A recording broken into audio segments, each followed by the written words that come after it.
This is Empty the Bench with Tom Albano. Why is Steve Cohen the top most expensive owner in sports? It should be me, damn it. It should be me. Nick Morgeson. Well, that's how the NFL reacts to everything. They're always reactive to everything. Roger Goodell strikes again. Let's change the concussion protocol after Tua almost could have died from 2 concussions. And Nick Fodera. There's a virulent strain of contrarian dickheadism that kind of runs through a lot of the old school baseball writers that still have votes. Empty the Bench starts now. If I hear that Shohei Ohtani wins the awards, one, you're going to hear this.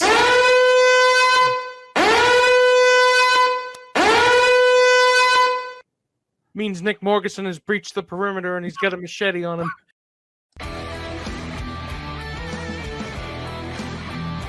Well, everybody, I have a little bit of news as we open up episode 156 of Empty the Bench. I'm afraid that Nick Morgeson, as Nick Fodera had said, has breached the perimeter, and he had a machete on him. He was at Bob Costas' house, and he has been arrested. He was actually trying to also throw vials of his own human shit at him, and then I don't know why he did that, but we're working on trying to get him back. But in the meantime, we got Johnny Montalbano of Game On here with us today. Yeah, hey, Johnny Tom. Hey, Nick. It's great to be on with you guys again. Johnny with us for a second week in a row. This time, subbing in for Nick Morgeson instead of myself. So I'm actually the one in control this time. So this feels nice to have full-on control once again. Oh, it's only an illusion. I guarantee you that. Let's see how many times I end up playing the alarm today. The over-under is about 2.5. I'll take those odds. Yeah, I'll take the over on that. All right. So we got a lot that we got to talk about here on episode 156 of Empty the Bench. Before we do anything, make sure you hit that like button. Make sure to hit the subscribe button. Ring the notification bell so you get notified for all the shows here on the Empty the Bench Network, from here on Empty the Bench to the MMA Outsiders, Game On, and so much more here on the network. We will be talking later today about everything that happened in NFL Week 5, from the Davante Adams shoving a cameraman at the end of the Monday Night Football game to all the different roughing the passer calls that were very controversial. We'll talk about the start of the American League and National League Division Series. We'll give our little predictions as to who we think will advance, and we'll even give an early prediction on who we think is going to ultimately win it all at the end. But we're going to begin today with one story from the NBA, our top story from this week. Gentlemen, I host MMA Outsiders. Well, I co-host it with Zambando. And this feels like something that should be on that show and not here. But alas, Draymond Green is going to Draymond Green, and he got into a little scuffle with his teammate on the Warriors, Jordan Poole. Now, Jordan Poole is a rookie. Am I correct in assuming that? Last year was a rookie. Last year was a rookie. Oh, last year's a rookie, the second-year player. But yeah, so Draymond Green is going to Draymond, and he really does seem to. Usually, he's physically assaulting the other team, but I guess now it's. Although we don't exactly know, do we know what provoked this, or do we not? So we have some very vague details. We're kind of a little splitsville on what exactly has happened, but from the video footage we see, courtesy of TMZ. We see that Poole, they're in the middle of practice, and Poole is kind of talking the talk, let's say. And apparently, what was said is a little mixed, but what apparently happened was some of that talk went to the way of Green, and Draymond did not appreciate it. Stepped forward to have the little confrontation. Poole pushed him back, and then Green just walloped him like haymaker, MMA boxing style haymaker. Yeah. Poole went down like a sack of potatoes. He did. I mean, there's nothing out of context and in context is really not that funny, because he could have broken that man. He could have broken that man's anything, really. There wasn't Because- any. There was Yeah. no broken bones, but it did seem like there was some damage. There was some discoloring around that eye. Yeah, and think about with the regular season in the NBA about a week away from starting up, and Jordan Poole, who was a very integral part of that Warriors championship team last season. Imagine if Green knocks him out, and we're talking about him being out for a few weeks or even longer because of something like that. And I want to just say a couple of things here because this is some stuff that I've heard about in the past week too. Mhm. You've heard from some former athletes and even some current NBA players saying that, oh, this kind of stuff happens all the time. It happened back in the 1990s. Let's just get a couple of things out of the way. Number one, it's 2022. So you're going to be this kind of stuff gets elevated a step higher in 2022. And it's because, TMZ is pretty much everywhere, undercover, full cover, whatnot. And there are cameras everywhere, even if it's not TMZ. So this stuff's going to get out there. Things like this happen. And also Right. one other thing too, Tom, and I know you want to jump in. Mhm. If this was anybody else, any other minor play, if this was a minor player on, and when I mean minor player, like the lesser knowns, like the Juan Toscano Andersons of the world with the Warriors, you don't think that these guys would have been cut or internally suspended right away? Absolutely. Absolutely. But that's where we sit right now with about a week to go before the NBA starts up for real here. And so just take all those accounts into consideration. And that's why I think that's where we are at here with this story today. And I do agree with you, Johnny, about when I was going to jump in about the TMZ thing, because it reminds me of a situation. It was not so long ago. It was something that happened, I think, in the football. No, or was it? I think it might have been the Sarver situation where it's like, is this going to end up getting leaked? No. You don't think in today's day and age where, as you said, Johnny, cameras are everywhere, that this video was not going to get out. The Warriors are investigating the video leak. Now, I mean, should the person, if there was somebody on the Warriors staff who was a mole and gave this to TMZ, yeah, maybe they deserve to lose their job. But you don't think one way or another this It was video going to find its way out. Exactly. It was going to find its way out because if we did not have video evidence of this, somebody definitely would have said something anonymously to The Athletic or to ESPN at some point during the season. If they had some kind of chemistry issues, you absolutely would have heard this become the scuttlebutt in the NBA, because the NBA insiders, they love scuttlebutt. They thrive on it. They eat it for breakfast, lunch, and dinner.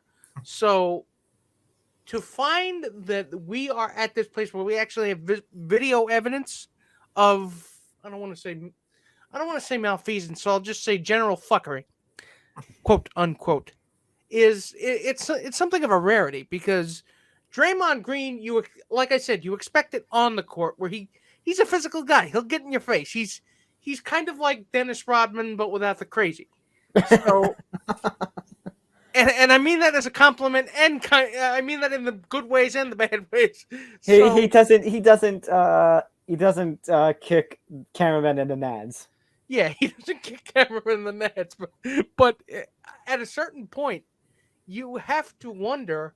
By the way, has Steph Curry actually come out and said anything lately? So, nothing that's not from the Derek Jeter school of how to handle media, but I know there was a report, I think from who's the Yahoo guy, Chris Haynes. Haynes, Yeah, Haynes. Haynes, his name is. Yeah, Chris Haynes. So Haynes said that some of the Warriors teammates had noticed a change in behavior in Poole, and Poole himself and Steph Curry both came out and said that report is basically BS.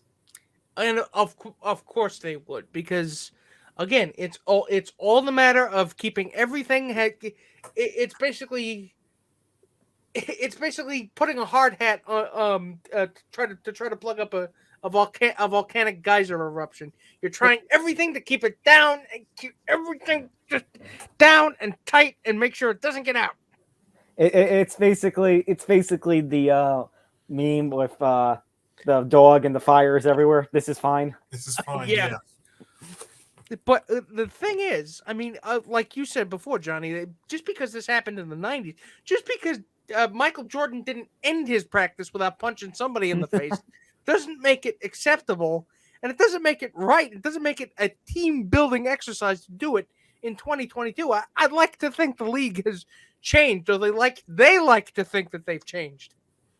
And don't expect. Speaking of the league, don't expect the league to get an internal to investigate this themselves, because we all know how they when they're in charge of investigating certain incidents, how well they do. So, oh, absolutely, they're going to Celtics this all the way through, because the Celtic thing, Nick, they didn't even need to do anything about it because the Celtics took the lead on that. Right. But it emphasized how much they screwed up the Sarver situation. Look, exactly. Tom, you know my thoughts about that. You know, Adam Silver, when he became the commissioner in the NBA, had a big moment right at the start with the Donald Sterling case, and he set a bold precedent, and he totally went away from that precedent with Robert Sarver. I think that he went from the highest of highs to the lowest of lows with that. So maybe in the NBA's best interest, it's best for them not to get involved in something like this, and then hopefully the team can internally do something. Adam Silver of a decade ago probably would have done something by now. But yes, correct. But conveniently, Draymond and the team came to a mutual decision for Draymond to step away for the team for a little while. It's just kind of interesting when the NBA is a week away from starting. I think he's going to come back this weekend though, in preparation for the season opener. Yeah. But that's like he's not getting punished. I mean, guys, if this happens, and I'll talk about this again with the Davante Adams thing. If this happens in the middle of the street somewhere, that's assault. That's an arrest. But just because it happened in the confines of the practice is the reason why he's not being charged or arrested. And I hate to say it also would probably take a serious injury to Jordan Poole probably for something to happen. But the fact that, I mean, it shouldn't have to go to that. But I think you're starting to see here that the NBA is going down a very, very bad path. And again, when there's CBA, and this is going to tie into so many other things with the NBA, but when you think of all the stuff that's been happening just in this off season, if you think about it in the NBA, when that CBA runs out, I believe at the end of this upcoming season, I think we're going to be going down a bad road with the NBA here. And situations like we've had this off season, whether it's been with Sarver or with Udoka or with this, are just not helping the cause. Wherein the headlines outstrip or overshadow the games themselves. This is the only thing the league wants you to focus on. They want you to essentially, as a viewer, put horse blinders on. Yeah, you're looking straight at the product, not looking to the left or looking to the right, or even getting up to take a pee. They want you looking at the TV with your ass firmly affixed to the couch. That's what they're looking for. And the funny thing is, and I don't know, maybe you guys can correct me if I'm wrong, especially you, Johnny, since you might have a bit of more of an NBA foothold on the NBA over myself and Nick Fodera, but it feels like, and maybe it's also just combined with everything else from the hype of MLB postseason, the start of hockey, that it just does not feel like the same kind of hype that the NBA is having for the start of its season coming very soon, and we're only a week away. Especially when you have headlines, as you mentioned, like the Sarver and like this. Yeah, Tom, you're absolutely right, and I'll tell you, because I'm actually a bigger Knicks fan than I am with all my other teams, the Rangers, Yankees, Giants. So I look forward to the Knicks opening week I love that shirt, by the way. Yeah, I look forward to the NBA as much as anybody. As a Knicks fan, even though it's been a very rough 21st century, and I'm looking forward to the team this year, but. Yeah, this is one of the first years that I can remember that the hype is just not there. And it's been, if you look at the NBA offseason, it's been very, very good. The big thing was Donovan Mitchell going to the Cavaliers, how loaded that Eastern Conference is this year. But there's definitely been a lot of headlines. I remember talking on my show and on your show as well about all the NBA headlines. There's definitely been a lot of stuff. We can't also forget the whole drama with the Brooklyn Nets. That was another thing that happened this offseason too. And yeah, that kind of stuff really has overshadowed all the player movement stuff. But yeah, so stories like this, and when you factor in baseball, when you factor in how football's been, you factor in even hockey, which just started up this week, it definitely seems like the NBA here has taken a back seat, at least for now. And I think that's another reason why, and I know they're not going to do this, but I will say this to you guys anyway. The NBA has to look to when the CBA runs out and they want to renegotiate, they have to shorten the regular season. The season's just too long when you look at it. And I think that by doing that, I think you make games matter more. I think you eliminate the chances of a ton of load management days. There are things that the NBA needs to do to try and correct itself, but it is going down a bad hole here, in my opinion. Well, Johnny, but then you also have to consider, we're talking about shortening the season, but we also have starting not this season, but next season, the addition of the in-season, mid-season tournament or whatever it is that they want to do. That playing in-season tournament time, it is such a disaster, that idea. We interrupt your programming for the playoffs, the mid-season playoffs. I don't like the play-in tournament that they've done these last couple of years, and that's here to stay. And now you're going to include an in-season tournament for what reason exactly? Like what is this? What is this, soccer? Now, no disrespect to soccer, but for adding this kind of mid-season tournament format just does not work for a sport like the NBA. You know what's going to end up? No. I think I can figure this out. You know what this is like? This is like putting a jet engine on a horse. You can't fit those two things together. This is only one. That tournament is only for one thing. Exactly, because they have a sponsorship with Nike or Adidas or with Coca-Cola or with McDonald's or whoever it is. But let's name all those sponsors from Space Jam. But here think about this thing for 1 second too. What's one of the biggest problems that the NBA does have right now? It's players that are taking these load management days and not playing the second half of back-to-backs, or taking these random days off. I think you're going to see more of that if you have this playing tournament, because the players will take those regular games off and then to save up their energy for the actual play-in tournament. Just to get what is it? Like supposedly it's going to be like $1 million prize or something like that. I tell you, the NBA is going down a bad road here. I predicted that baseball was going to have their lockout. That was years in the making. The NBA right now is starting to trend in somewhat a direction like baseball was doing and is going to do for years to come. And I hate to think that basketball is starting to go down this road here with all the problems that they're dealing with. But this Draymond Green thing doesn't help, because this is, think about it again. Opening day in the NBA is a week away, and this is what we're talking about. Yeah, we're not talking about the Lakers. We're not talking about the Knicks.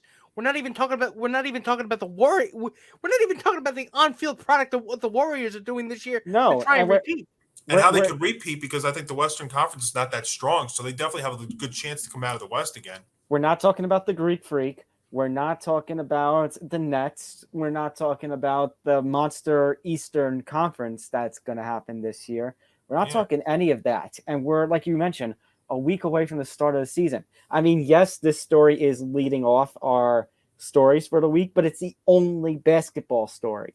Everything else is baseball and football, and we've been baseball and football focused for a while now, with the exception of the Sarver story and the drama with Kevin Durant. Right. Yeah. And Udoka too. Yeah. Yeah. This does not do any justice for the NBA, because, again, the NBA does have a lot of its talented players, and it should be an exciting season, but we don't feel that hype, and we're only a week out from the start of it because of stuff like this. Yeah, absolutely. All right. Let's move on to the baseball world, and we're going to start things off. Let's start things off, get out the way, the most recent and the most serious of this, of these news pieces. Eric Kay, the Angels communications director, who was implicated in the death of Tyler Skaggs, who died of an overdose during the 2019 season. Mr. Kay has been sentenced to 22 years in prison as a result of his role in Skaggs' passing.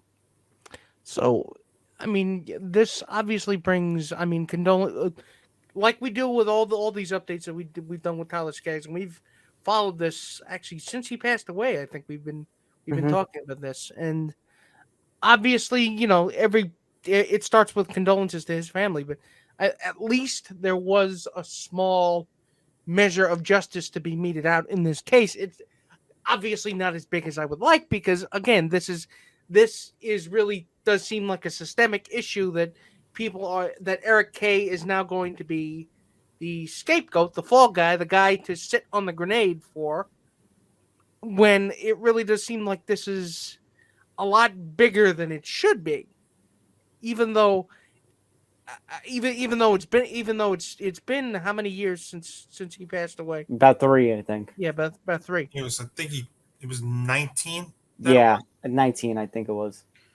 So Kay, just reading the article because the AP had this. Kay faced at least 20 years in prison on one of the 2 counts that he was dealing with, and he was convicted on 1 count each of drug distribution resulting in death and drug conspiracy. Means recommending Kay serve his time in his home state of California. He's been in prison in Fort Worth since the conviction. I'm just trying to read some more of this here because this just came down on Tuesday. I mean, no matter what, we can say that justice has been served because Eric Kay is paying the price. But number one, you're right, Nick. We are talking more of a systemic issue because this should have been a failure on. This is a failure on multiple parties. Kay is just, as you said, the scapegoat. He is just the one taking the fall. But, no matter what happens, no matter what came of this, Tyler Skaggs isn't coming back. And Tyler Skaggs is not coming back. And you know what? I think we got the outcome that we got is the one that Roger Goodell. It was the one that I'm mixing up my bad commissioners, but that's what happens when you have too many bad commissioners. Yes, you tend to confuse them both. But this is the outcome that Rob Manfred was looking for. This is what he wanted, and this is what he gets. Yeah, just a very, very tough story all around. You even read the story of the testimony happening in court. It's just a whole thing all around, and we another angle of the story too, and this is something that we talked about a while before too, was the Matt Harvey angle into all of this as well. Getting suspended for years for this. Yeah, for cocaine abuse. But yeah, no, just an awful story. I guess he could have gotten 20 years per count, is apparently what I was reading. But this is just puts an end though to what a very, very tragic and awful story this was. For sure. Skaggs gone way, way too early, and I remember reading what happened to him. It's still just like heart stopping when you read what happened. Yeah, it really is. Yeah, unfortunately. Which, by the way, Nick Fodera, to get on a little bit more of a lighter note. So, should I make a banner now that says "Good old Roger Goodell" and Rob Manfred strikes again? Follow your heart. Flip a coin on that one between those two.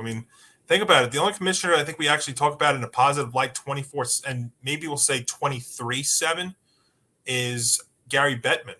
And Gary Bettman has a skeleton full of closets. He has right. A chorus line full of hence why I said 23/7, not 24/7. I'll give him. Yeah, exactly. There's always an hour you can criticize him for. But out of the 4 major commissioners right now, you have to be fair. I think he's probably got the best thing going for him right now, especially since in the last year or so now that the NHL is back, ESPN is back with the NHL and also the Turner package too.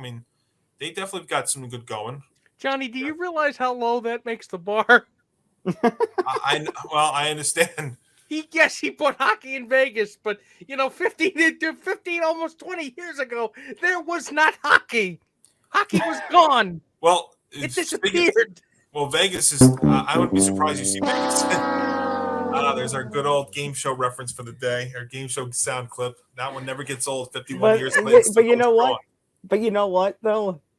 He did kind of beat everybody to it. Yeah, he did it 2 years before the Raiders ended up moving to Las Vegas. the NBA still isn't in Las Vegas, despite LeBron James's push for it.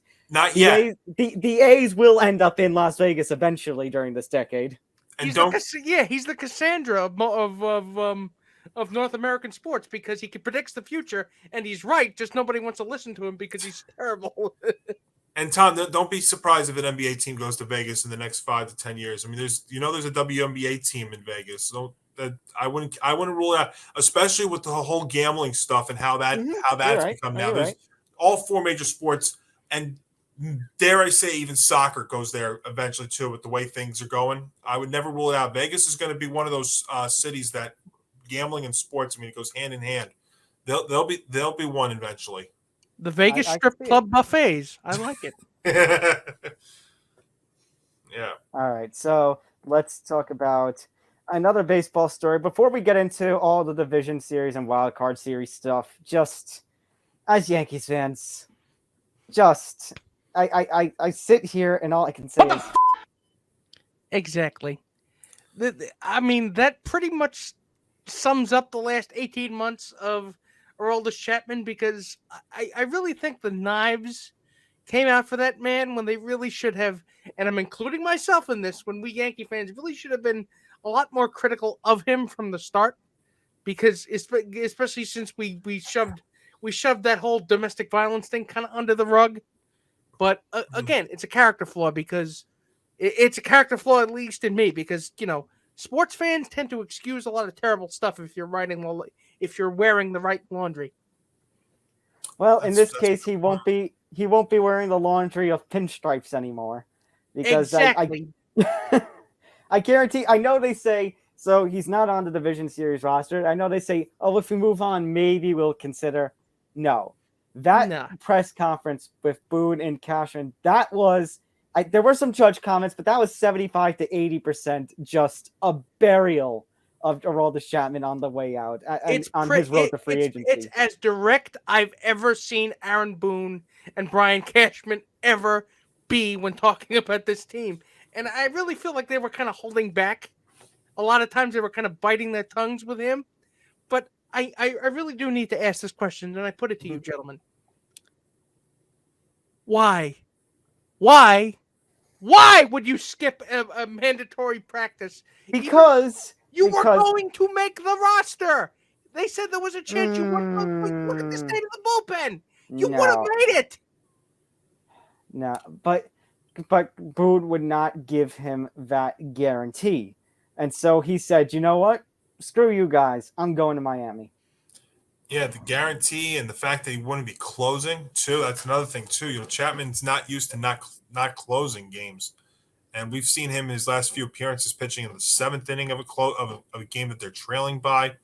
But this just it all really also goes back to the tattoo injury.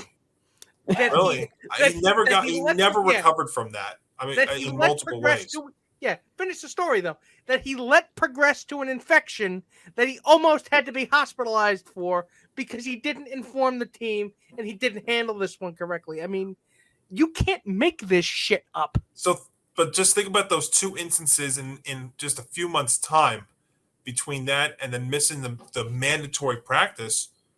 Boone could sit there all he wants. I know he said on Tuesday that he's going to throw down in Tampa and that he could be there if the Yankees advance on. I don't see it happening. Now the Yankees are going to be desperate because of all the injuries in their bullpen. But what does that show you though? That with all the injuries in their bullpen and now Chapman's is really an afterthought and a very weird way to end your Yankee career between the tattoo and missing a mandatory practice. Especially considering, you know what? This guy stinks. Thank you, Mr. Fish. Thank you, Mr. Background Guy. But I consider this to be something of a. It sucks because you need pitchers, and he can still pitch. He does still have something left in the arm. Yep. But considering the amount of back-breaking home runs he's given up in the Division Series and the Championship Series that they've been in the past couple of years, I can't say this is a complete wipe. I can't say this is a complete, bad thing for the Yankees. And he is a bad thing. It's not a terrible thing. And he's become a meme because every time he gives up one of these back-breaking home runs, I know sometimes smiling can be one of these, weird, like the grimace that he shows, but every time something bad happens to him, everybody will post that GIF of him giving up the walk-off to Jose Altuve in the And just 2019 ALCS. smiling. Yeah. And just smiling. Nothing, you know what? I'm not going to criticize him. I'm not going to criticize him for that because you know what? People deal with things in their own way. But Right. you know what? You have to be all in this time. You don't know how many postseasons you're never going to. There are people that could be in this postseason and they'll never get there again. God hope that. I really hope that's not the case. But there are guys that have never been there and guys that are being here for the first time. Show up for them. It's a team sport. I'm sorry. I hate to be all Bill Parcells on you, but you know what? No, he let everybody down. He let his coaches down. He let his teammates down. And he let his fans down. And I don't think he cares. I don't think he cares either. And I think this is, it's pretty obvious. I think it was obvious beforehand that he was not making his way back to the Yankees in 2023. And the minute he lost his job to Clay Holmes. Yeah. Yeah. And I think all this really was that press conference with Chapman and Boone was, hey, just a warning for everybody out there who's looking for bullpen help. You're going to be dealing with a very tough character if you pick him up. They are basically trying to shoot down his value while parting ways with him. Watch them replace Diaz with him. The Mets replace Diaz with him. Oh my God. Could you imagine if the Yankees scoop Edwin Diaz and the Mets pick up Aroldis Chapman? I don't think the Yankees are going to pay the kind of money it's going to take to sign Diaz back. We talked about money being a big thing with the Yankees when it comes to Aaron Judge and stuff. I don't think they're going to do that with Diaz. They're going to be teams that. What's that, Nick? We'll cross that bridge when we get there. Oh yeah, and there will be teams that are going to look for that'll sign a Chapman. I mean, I'll go out west. Tell you the LA Dodgers, who are in desperate need of relievers right now, would sign Chapman. In fact, Craig Kimbrell didn't even make the Dodgers postseason roster. Atlanta could definitely use another arm backing up Kenley Jansen. I mean, next year certainly a possibility. They could swoop him up and think about it. 1 year, say between $5 and $10 million with an option. Get a steal. You can almost get a steal out of that. I mean, the Yankees have guys in their team that I think can close in the future with either Holmes or Jonathan Loaiza. I mean, I think they got those kind of guys. Now it sucks, and I know Tom, we're going to get to this, but the F. Ross news that came out on Tuesday out of nowhere really was just devastating. Really, yeah. You talk about wanting control, and everyone praising because you get a young reliever with all this control, and it's the Yankees, blessing and curse the focus on control. Well, now. Not only do you not have him for the postseason, you're not going to have him for 2023. So there goes 1 year of your control. Mm-hmm. And that word "control" is something that the Yankees have been using about a lot. I mean, we know about that with shortstop. We know about that now with F. Ross and a couple of other guys.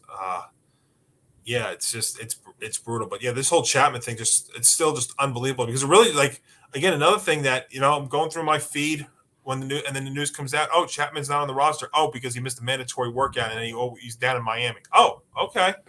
So, and with all the guys that are not on the Yankees, that all the bullpen pieces that were there to start the year or at some point during the year that are not there now, Green, King, Britton, Chapman, F. Ross, in this division series, Marinaccio. I mean, it's unbelievable. It's unbelievable the amount of guys that they are down. Right, and we'll get into the usage of starters and whatnot in the bullpen. But Johnny, to go off a little early on that, I think that's part of the reason why you're seeing some strategy like using Tyone in the bullpen because the bullpen itself, the original bullpen, is just so decimated. Oh and, yeah, absolutely. And to think, guys, early on in this season, this was one of the best bullpens in baseball. Yeah, it was. Yeah. You couldn't hit Clay Holmes. Absolutely. That's what part of the reason why the Yankees got off to this historical start at the start of the year, and that's why they were being compared to the 1998 team between the lineup, the starting pitching, and the bullpen. I mean, it was all clicking together, and then such a long season, things happen, and then all the injuries to the pen. I think almost every one of their relievers at some point hit the injured list at some point this year. It was that crazy. But yeah, that's just this whole Chapman thing just is a weird way to end your career, at least in pinstripes, because I don't see the Yanks bringing him back. Somebody will pick him up on the cheap and try and get a low risk, high reward kind of move. Probably. All right, let's talk about the Wild Card Series. Obviously, the Division Series are all starting up, but we never got a chance to talk about Wild Card Series because we weren't on the air since then. So, guys, interestingly enough, in all 4 Wild Card Series, the team with the worst record won. I know the Guardians were technically the 3 seed because they were a division champion, but the AL Central stunk this year. All the teams that had the worst records won. On a macro level, yes. But if you look a little bit closer, and I don't mean to actually you, Tom, because you're actually right. But the Guardians, taking care of the Rays were not the Rays we've seen the past couple of years. The Mariners knocking off the Blue Jays. That's unexpected. I give you that. But I do think, Nick, that there is something special within this Mariners team. Oh, absolutely. Granted, game one of the division series notwithstanding. And you got to give credit to the Rays somewhat because the Rays and Guardians put on probably the most entertaining, in my opinion, of the 4 division series. I know not everybody is a fan of the pitchers duel, but you had 2 games of very good high-intensity baseball in which runs were scarce, and it took to the 15th inning for Oscar Gonzalez to hit his walk-off home run to clinch the Guardians the spot. That was actually my favorite series of the 4 matchups was the Guardians and Rays because I'm glad you agree, Johnny. I'm glad somebody agrees with me. When you think about it, Tom, look at the 2 teams for a second. Probably the 2 teams that did more with less than anybody other team in baseball. Kevin Cash does it all the time in Tampa Bay. Terry Francona had a team there in Cleveland that was the youngest team in baseball. In fact, they had 17 players on their roster make their major league debut at some point. And they were in the bottom. They were in like the bottom 10 of payroll. Yeah, because they're all young guys. And that's with the big extension that Jose Ramirez agreed to before the start of the season. Right, because the rest of the team is all guys pretty much on the MLB minimum. Yeah, or around and that's in a division where you had the White Sox who were supposed to do better, the Twins who they expected big things out of, the Tigers who I thought were going to be an up-and-coming team. They took a major step back this year in that division, and they still found a way to pull it out. I think it just goes to show you that Francona and Cash probably are going to be among 2 favorites to win the AL Manager of the Year. But definitely, yeah, a cool thing there from Cleveland getting past the Rays the way they did. Cardinals, I expected more out of. I'm not going to lie. Yeah, that one's a little disappointing. Well, how about that first game? You want to hear a crazy stat? The Cardinals in their postseason history, when they had a 2-run lead. They were 95-0. 93-0 when leading went up by 2 runs and the Phillies, not only did they come back, but they completely take off in the 9th inning of game 1. All 4 of these series had at least one incredible moment in each one of them. The Rays Guardians, the 15th inning walk-off that sends the Guardians to play the Yankees. The Mariners, who came from 8-1 down against the Blue Jays and to win. The Phillies, what they did in the 9th inning of game 1, and then the Padres and the Mets. That the fact that series went the distance was wild. So when you look at it, I mean, this postseason, the expanded postseason, which I was not a fan of at the start, has actually made it a lot of fun, and actually I think has made it more wide open than ever. And I said this on my show Game On Tuesday. I think the winner of the World Series this year is going to be technically not the best team in baseball. I think it's going to come down to a team that gets hot at the right time. Because I'll be honest with you, if you want to go based on records, do I think the Dodgers are the best team in baseball? I do not. Even though they've won 111 games this year, I do not think they're the best team in baseball. Ooh. I think, Johnny, actually that you see what you just said before more in baseball than in any of the other sports, in that the best team the best team at the end of the regular season typically does not hoist a World Series trophy at the end. The only sport, Tom, where that really, that the best teams really make it all the way is basketball, because I think there's too much inferior competition. I think some point football too, especially since since the system of just the 1 seed getting the bye is so young. We're traditionally used to the 1 and 2 seeds getting the bye. Well, I However, just think the Giants winning 2 Super Bowls. two that the Giants won, the 4 and the 6 seed, especially that second one, when you remember they were 7-7 through 14 weeks before Victor Cruz ran that 99-yard touchdown that eventually got them going on Christmas Eve. Yeah, I mean, football, you see teams that just get in that make the big game and win it. Hockey, if you get a hot goaltender, you can ride that throughout. Unfortunately, we know that as Ranger fans because the LA Kings did that a few years back. Mm-hmm. Basketball, really, I mean, it comes down. Your talent really ultimately wins in basketball because you have such a short team. You only have 12 players, 12 to 15 players max, and you don't play all those players. You really maybe play 9 or 10 per game, and the home court, I think, means something. Baseball, especially with this kind of format where the Wild Card Series is only 3 games, the Division Series is only 5, you may not get a big enough sample size. Like with the Mets losing against the Padres, you could lose a 2 out of 3 at any given point during the season, but it just happened to happen here.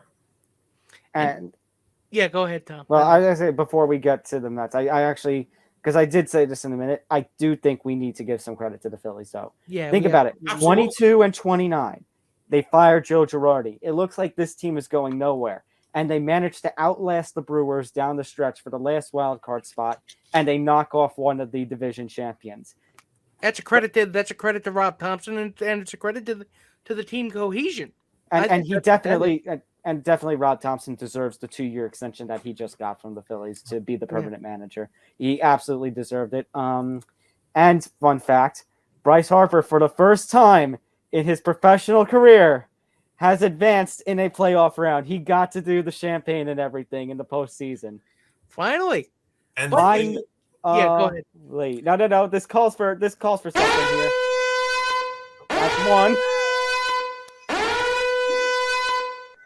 Now, gentlemen, if you'll excuse me, I'm going to quickly put on my shit-talking galoshes. Oh no! And my raincoat, and actually my metaphorical shit-talking raincoat. So. The Mets have Metsed. On a long enough timeline, the Mets will Mets. No matter how many games you win in the regular season, no matter how good you think you are, no matter how many Timmy Trumpet solos you get, the Mets will Mets. It's an immutable law of the universe. And ladies and gentlemen, as I said in my minute, it's just a lot of headaches from here. I mean, man. Like Johnny said, any other circumstance, any other different kind of format, if maybe we have the old 8-team format that we did with 1 wild card, maybe we're talking a completely different story for the Mets. But alas, that is not what happened. The Braves caught up, and the Padres end up knocking them off. Now, this is something I think you were kind of trying to talk about last week, and Johnny, I talked about this with you on Sunday when Nick and Nick were not there yet, talking about this idea of a collapse. So I'll start this idea off. I think if you are a Met fan, this is one of the most painful experiences you've had to go through. Second most wins in franchise history, 101 and 61. You finished 2 games ahead of the Yankees in terms of overall season record. And instead of all this great stuff that you thought was going to happen in the postseason, you blow it on the last weekend to the Braves, and then you lose a series to the Padres. Now, credit where credit is due, the Mets were the only team to manage to take it to a third game. The other 3 losers of the Wild Card Series can't say that much. Now, I think there's 2 ways you can look at it, because number one, Johnny, I know you're talking about it's not a collapse because your defense is always that the Braves were the better team. And you know what? I agree with you on that. I think the Braves have been the better team. I did kind of have the prediction at the start of the 2022 season. My prediction for the NLCS was going to be a Dodgers-Braves matchup. The Braves are a World Series favorite heading into this division series, notwithstanding the Phillies taking the first game from them in pretty decisive fashion.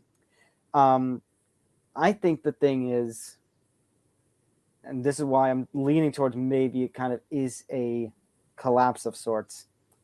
It's a matter of when they started to lose these series. They lost the series to the Cubs, to the Brewers. It all happened in August and September. And the Mets fans were panicking just like us as Yankee fans. We were also panicking that all these great leads, this dream of a Subway Series 2.0 in the World Series was going to happen.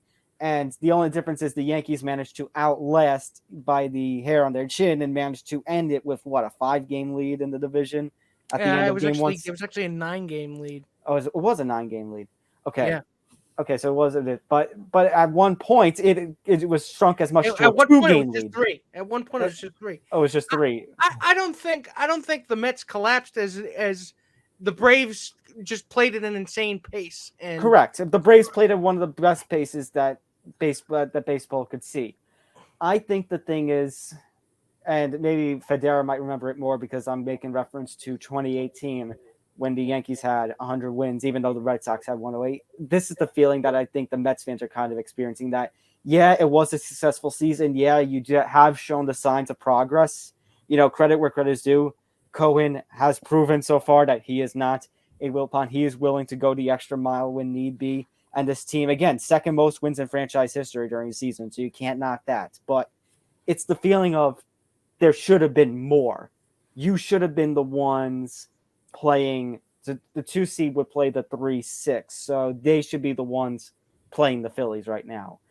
And the fact that you lost to a Padres team who, let's face it, we said, and I have to eat some crow on this.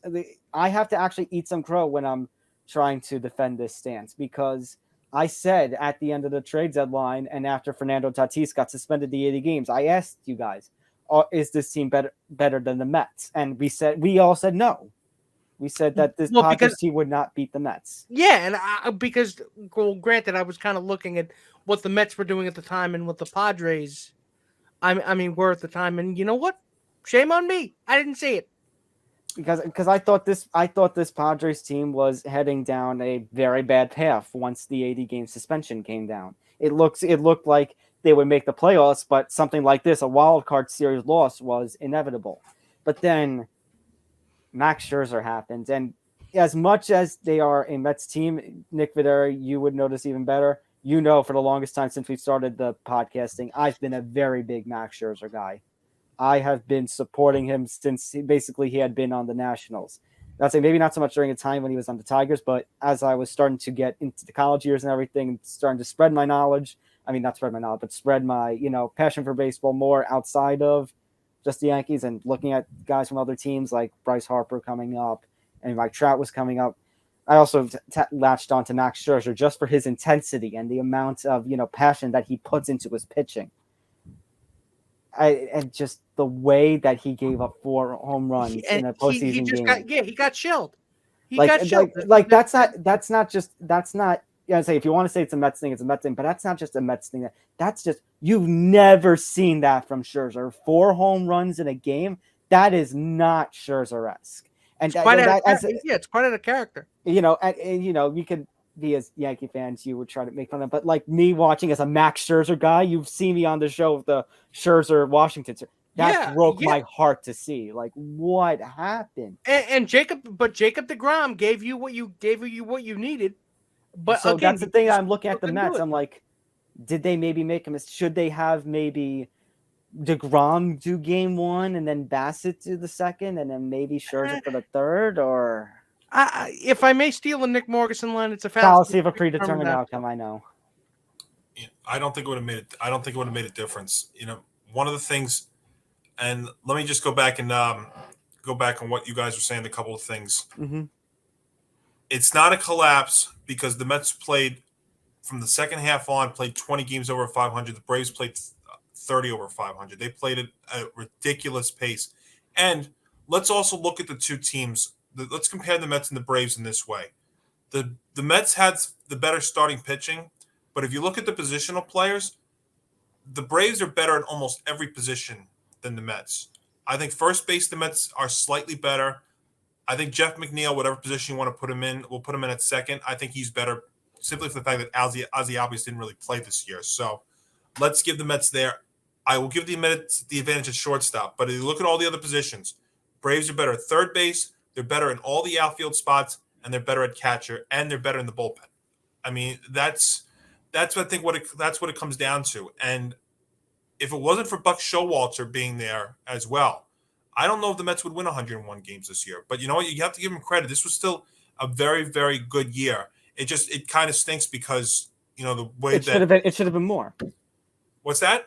Because it should have been more. Should, They yeah, should not have Well, lost. yeah, but you know, I mean, you run into those. I mean, we see every now and then in sports where, you know, you have a great year, but you also have another team in that division that has another great year. And again, the Braves played out of their mind in the second half of the year. I wasn't referring to that, Johnny. What I was referring to was a loss to the Padres in the Wild Card Series. It's like you're 101 wins and you didn't even scratch the Division Series. Yeah, but you know what though? I will say though, look at all the Wild Card Series. I mean, that happened with Right. That goes back to what we said before. That all of the teams that were worse and in the seeding matchups. Again, I know the Guardians were technically the 3, but the Rays had the better record. All the lower teams won. And as much as people want to talk about Tatis not being there for the Padres, they still have some very powerful players on the team, and their pitching is actually kind of underrated. Between Musgrove, between Darvish and Snell, Clevenger, who we didn't even see. And in fact, I actually think that they're going to give the Dodgers a decent run here in the next round. And again, Johnny, what you're referring to, that I eat more crow for, because I knew the kind of star power that the Padres pitching had, but I said, you know, with how the Padres were last year, how they just epically collapsed, I just didn't exactly think much of it. But I've been proven wrong that they have come back to form. They have come to the form of, you know, that they should be. And now they are in the middle of the Division Series. They'll be taking on the Dodgers, and who knows what could come of that.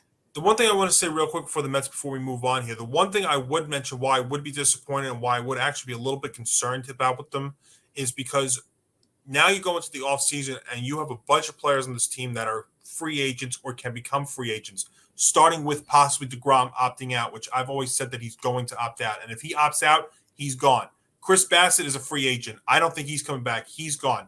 Those are two guys right there that I will tell you, if they're both gone, that's 20 wins that you've got to replace in that rotation. But see, here's the thing, Johnny. I think the difference is Cohen is going to be George-esque. He is going to throw money. If he can't throw money at DeGrom or Bassett, he'll throw money at another pitcher to bring somebody else in. But the thing is, too, with DeGrom is he's 34 right now, and he's coming off of a couple of years of being injury plagued. Do you want to give a guy like that $45 million a year? Do you think Steve Cohen cares?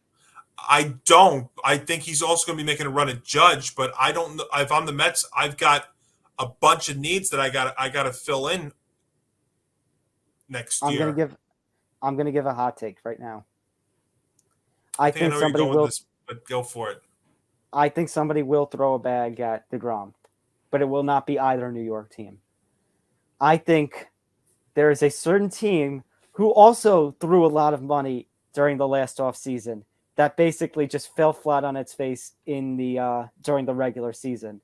And I think that this certain new team president, former MLB player, is going to try to prove that it's still fine. You know, they're trying to, we need to live up to the fact that we spent so much money. And what I'm referring to are the deals that were given to Corey Seager and Marcus Semien. I think the Texas Rangers and their desperation for just pitching in general, I think Chris Young will throw a bag at Jacob DeGrom to make him that team's ace. Yes, maybe with the injuries, you're right, Johnny, that maybe he not going to deserve the kind of multi-year deal with millions of dollars that it's with high AAV that he's going to get. But I think the Rangers are going to be so desperate. And they want to offer him $45 million for 4 years, then let him go over there. Go ahead. And then you have to also think too. So those two guys right now, and Bassett, by the way, if you read his comments and you listen to what he said before his start about pitching in New York and stuff like that, he doesn't want to be here. So I'm going to say he's out. You got to go re-sign Edwin Diaz. You got Brandon Nimmo, who's a free agent. You've got a couple of other relievers out there like Ottavino. I think Edwin's going to get a deal. I think they'll re-sign Edwin. I think they'll re-sign Ottavino. I think they'll re-sign Nimmo. Well, you also got Trevor May. You've got guys in this bullpen too, and the lineup's got to. I mean, you still got to adjust some things. Another thing here with the Mets. What was one thing that really did in the Mets in Game 1 against the Padres and the entire weekend series before with the Braves? It was the home run ball. The Padres hit 4 home runs against the Mets in Game 1, like you said, Tom and Nick, and the Mets. It was one of the reasons why they lost against the Braves over the weekend. The weekend before. Didn't they get one hit? Yeah. They were one hit in Game 3, but I'm talking about the weekend series against the Braves. The Mets actually had more hits, but the Braves were the ones that hit home runs. And as much as somebody who I don't like that the home run is completely taken over this game, but it does win you games, and we've seen that. So in other words, they need a power bat.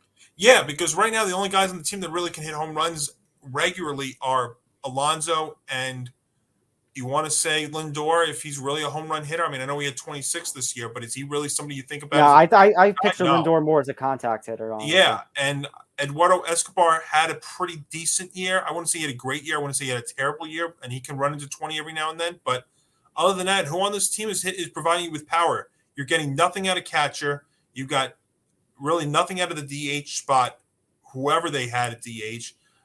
Nimmo, I know, had like 15 or so. Marte can give you 15 or so, but this is not really a power hitting team.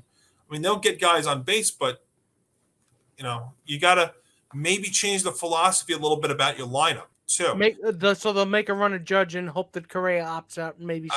Yeah, I would not be putting all my eggs in one basket with Aaron Judge at 31 years old, getting a 9 or 10 million. Believe me, I don't want that to happen. Believe me. Nick, I think you're right, though. I think Cohen is not going to care, and he showed that he does have the ability to spend. I think this crazy thing is the Mets don't mind spending. I don't think they want to give up the prospects, but that's a whole baseball thing, really. A lot of teams don't want to really do that. So the Mets are going to be a different looking team next year. Now, the one thing I'd still say to be confident about them returning to the wild card situation is they do have Steve Cohen and they do have Buck Showalter. Mm-hmm. So those top 2 guys are still going to be there. But I think the Braves are not going away here, guys, because they've locked so many guys in for several years, including Spencer Strider this week, that they're showing you that they are going to be good for. I mean, this is not a far reach. We're talking the next decade, 7, 8, 9, right. At least the next decade. Yeah, I was going to say, I think maybe towards the end of those stretches, like at the start of the 2030s, maybe those contracts will ultimately could be the biter to that. Maybe we see the Braves go down, but for the rest of this decade, the success that the Braves are going to have in this decade might just rival what they were to the National League in the 1990s. Because the Nationals are not going to make a jump. The Marlins are not making a jump. The Phillies, I don't know if they can make a technical jump. They'll still be a playoff. They'll still be a wild card team, but they're not going to really make that big of a push. So that's really what you look at here with the Mets going forward. And you got to replace 2/5 of that rotation possibly if they both leave. And those are 20 wins. And the guys you have right now you can go. And we don't even know about Walker and Carrasco. So right now, the only 3 guys I can give you that are going to be penciled into this rotation in 2023 to start are Scherzer, Tyler McGill, and David Peterson. Let me end the Mets talk on one note here, because we're talking about Aaron Judge and we're talking about his free agency and whatnot. Let's picture, as much as we don't want to picture, let's picture Judge signs with neither New York team. Let's say he goes off to San Francisco. Who do you think do you think the Mets will still have a better window of opportunity for playoffs and success and whatnot than the Yankees? Or do you think the Mets, with, as you said, the pitching needs, are still going to be in that bad of a shape? It really depends on what happens this offseason, and it depends on what happens the next couple of off seasons, because a lot of things are going to have to go right for that to be true. Well, I think when you look at the Major League Baseball right now, the way it is, or the National League, the way it is right now with the Mets, I think you could pencil in the Dodgers and the Braves And the whole NL Central, I think, is one team that's going to be the winner of the Central, whoever that is. And everybody else, I don't think you can really make a move. So even if Judge goes somewhere else, I think the Mets will be fine. I think the Yankees are an interesting story because where else are you going to get that kind of production? How are you going to fill that kind of production if Judge is gone? And that division still has the Rays, still has the Blue Jays, still has the Orioles. It's going to be the toughest division in baseball for the next few years. Yeah, because even the Orioles showed you something this year. They're not going to go away quietly. I mean, the Red Sox they only finished a few games under 500. And are the Red Sox really rebuilding, or are they restructuring their team? Because if they were rebuilding, why did they go get Eric Hosmer? So I don't know. Yanks will still be up there, but they may take a step back without Judge. And if you know my thoughts about this, guys, I know Cashman came out and said they're going to put all the gold in, but again, I don't know if they're willing to go 9 or 10 years with Judge. Again, you're just a cynic, Johnny. No, I really hope you're not right, but you know what? I respect the opinion. Well, you guys know my opinion. Johnny, you probably it's different Yankees. Sure. It's different Yankees now, guys. Well, it's 2022. I know, George. but my opinion. I understand the 9 or 10 year thing, and maybe I kind of lean towards what you were saying, Johnny. But I think without Judge, you might as well blow it up. There's no point in saying that you're a competing Yankee team if you don't have Aaron Judge on this team. Well, even if you have to make the AAV even higher in value with a 7 or 8 year deal to eliminate those last 2 years. And I'm okay with look, Tom. I would love the fact that they could get him for 7 and all that money. That'd be fine. But I just think of like what we saw this last offseason in baseball with Freddie, like the likes of Freddie Freeman. The Braves offered him 5 for 140, 5 years, 140, and the Dodgers went to the 6th year for 152, and he went to LA. Well, the problem is the agent screwed that one up because he didn't want to leave. Mm-hmm.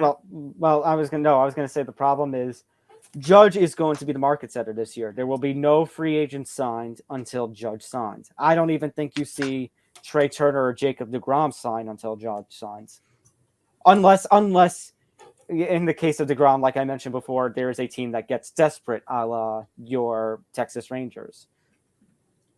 Yeah, or even the Braves. Imagine if the Braves signed Jacob deGrom. I said the Braves could be in on the. I know. No, I'm saying you had said it before, like in our meeting. Like, wait, imagine that. Imagine 1 year, $45 million with an option. Just to improve your rotation and stick it to the Mets. It's enough to make every Braves fans in a 30-mile radius nipples hard. Yeah. All right. A lot of off-season question marks. Yeah. Let's talk about those division series now. So obviously the game ones have been wrapping up. At the time we're recording, I think the Padres and Dodgers have just started theirs. So we don't know the results of theirs. We know game one of the, let's start with the National League Division Series. Let's start with that Padres-Dodgers one since we don't know the results as of our time recording it. I know what you were talking about before, Johnny, that the Padres have this underrated rotation. They have the star power that, maybe didn't live up to expectations last time, but are starting to make their way through. But I still consider the Dodgers, they still won 111 games. If they take on a team like the Braves, maybe could run into a little issue because as much as I want to try and say to the Padres, prove me wrong, I did say at the start of the season my prediction for an NLCS was going to be Dodgers Braves. And while those two teams are still there, I guess I'm kind of forced to go with that since it was my prediction at the start. So I think the Padres will take a game, but I think it's going to be Dodgers in 4. Yeah, I would say it is because, the Dodgers are kind of scary how good they've been this year. And I disagree. I do think they're the best. They are what their record says they are, which is the best team in baseball. So the path to the World Series is definitely going to go through them. Yeah, Dodgers are still good enough to win this series. I think this one goes the full 5 games, though. I think that bullpen's going to blow up one of these games and allow the Padres to steal a game. And I think this will go the distance. But at the end of the day, the Dodgers are still the better team, but that bullpen's still very, very scary. I think this might take the full 5, but I will take the Dodgers to get out of this one. Okay, speaking of, I was referring to my prediction before of Dodgers Braves. Speaking of that, well, the Phillies are continuing to seem to try and make history. They want to be the first 6th seed to compete for a pennant, and now they're 2 games away from it. They managed to stun the Braves today. I mean, it stunned the Braves the other day and take a 1-0 series lead. So in this case, do you think the Phillies will pull off the shocker, or do you think the Braves will rebound, guys? The Braves are definitely going to rebound because they're better than what they've shown. I mean, if that ball had gone a couple of feet to the shortstop's right, the Braves probably could have won that game. It was very, very close. Because that kind of gets forgotten. But again, the Braves are too good to be kept down for long. Yeah, my prediction before was, and I'll stay with it for the show, Braves in 4. Mm-hmm. But maybe the only thing with this is that maybe this one will also go the distance too. But I still think the Braves come out on top at the end of the day. American League Division Series, Astros Mariners. Now, for all we're talking about of a collapse for the Mets, man, did the Mariners have a single game collapse yesterday. 7-3 lead. And it's, what is it? It's like 7-5 in the bottom of the 9th. You bring in Robbie Ray, your best pitcher. You're 1 strike away from getting out of it and taking a 1-0 lead over the Astros, beating the Astros in Houston, which I said what? I said, if anybody is going to get past the Astros and try to get them out before the World Series, they need to win in Houston. And they were 1 strike away from doing that. Gave up a 3-run walk-off home run. And because Robbie Ray threw a middle fastball to Jordan Alvarez and nobody told him that you don't do that. So, again, the Houston Astros rise from the mat to punch us all in the dick, and everybody in America, besides everybody in Houston, is just groaning, and because we can't have nice things. Well, I think you're talking about punching somebody in another regions. I think Seattle did that to its own fan base because here's all this hope, and guess what? It's it's the first time they made the playoffs in 20 years. It's, they pulled off an unbelievable series win over the Blue Jays, including that comeback, and same as it ever was with Seattle in the postseason. Exactly. They punched their fans in the nuts. They punched themselves in the nuts. It's like an Ouroboros of nut punching.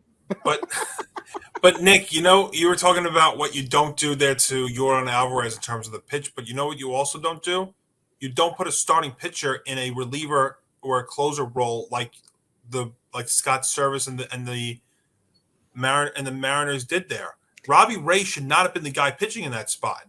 Especially, you don't put a starting pitcher in that sort of situation where you come in the middle of an inning, especially when you're closing a game like that. Well, I wasn't going to say that, Johnny, but I was going to say because just weird things can happen with pitching in the postseason. But Robbie Ray, he's on short rest. I think he's only coming off of I think he pitched game 1 of the Wild Card Series, so technically it's short rest. But again, I mean, why is he coming out of the bullpen? Now, I get starting pitchers do need, especially with the rosters and stuff. Yeah, your starting pitchers will pitch in relief, but at the same time, you don't put them in situations where it's really a reliever situation, like in that spot. If you want Robbie Ray to start an inning, like say like the 5th or the 6th, I'll give you that. But 7th inning on and during the middle of an inning is not a starter pitching spot in the situation. It's for the relievers, unless there was no lefty available or lefty that they had. But at the same time, still, it makes that to me made no sense to go to Robbie Ray at that spot. I mean, we know as Yankee fans. I mean, I don't want to give anybody heartburn while they're getting ready to eat their dinner here, but we all know about Javi Vasquez in 2004. We know about Lance Lynn recently. You don't do that. You don't bring guys in the middle of an inning that they're not accustomed to doing. I mean, we even saw it with the Dodgers in 2019 when they brought in Clayton Kershaw. Now, granted, maybe it worked. What? No, you're talking about a Hall of Fame pitcher. Hall of Fame pitchers can't do that. Right. I was gonna say now. Granted, maybe kind of worked a little better in 2020, but in 2019, when they could have had an epic run, they ended up collapsing to the eventual World Series champion Nationals. And I guess people want to. I'm sure probably commenting on my Twitter account saying, "Well, what about Mike Mussina in 2003?" Okay, that's one instance, guys. All right. Phil Hughes in the Yankees in 2009. But Phil Hughes, though, they actually did move to the bullpen that year. If you remember, they did move him to the bullpen during the season and actually became a great setup guy for Mariano. So that's a little bit different. But that spot with Robbie Ray to me made absolutely no sense. I would have first guessed it. If he got Yordan Alvarez out, I would have said the exact same thing. The guy before him probably could have gotten out of the inning and won the game. Well, I'm going to be honest with you. Paul Sewald, who's been very good for them, actually really struggled. I think came in and was 7-3, and he gave up those 2 runs. He gave up 2 straight hits. I think he threw like almost 30 pitches, so they wanted to save him for. He didn't have it, and they wanted to possibly save him. But still, you only needed a batter or two. Yeah, I would have to look through the box score, but that's the spot for a starting pitcher who's actually one of your better starters to come in relief like that and put him in a totally unusual spot. I'll say this: very good lefty. It's not often that I agree with Morgeson, but I agree with Morgeson. I think this loss is going to deflate Seattle, and I think this one ends in a sweep for Houston. I hate to say it, but I'm going with Nick Morgeson here too as well. I still think Seattle's going to get a game in this series, but Houston still was at the time and is still too good. But Seattle's is up and coming. But I think it'll go 4. Again, this goes for anybody, for the Mariners, for the Yankees, for the Guardians, and they even stretch it to technically the World Series. So all the teams of the NL on the other side. For you to defeat the Astros in this postseason, you have to do something that was rarely done in this season. Beat the Astros at home. Yeah. I think the Astros had 30 wins each at home and on the road. At least 30 to 35 wins at home and on the road. So they can win. At least 50 wins, I think, at home and on the road. Yeah.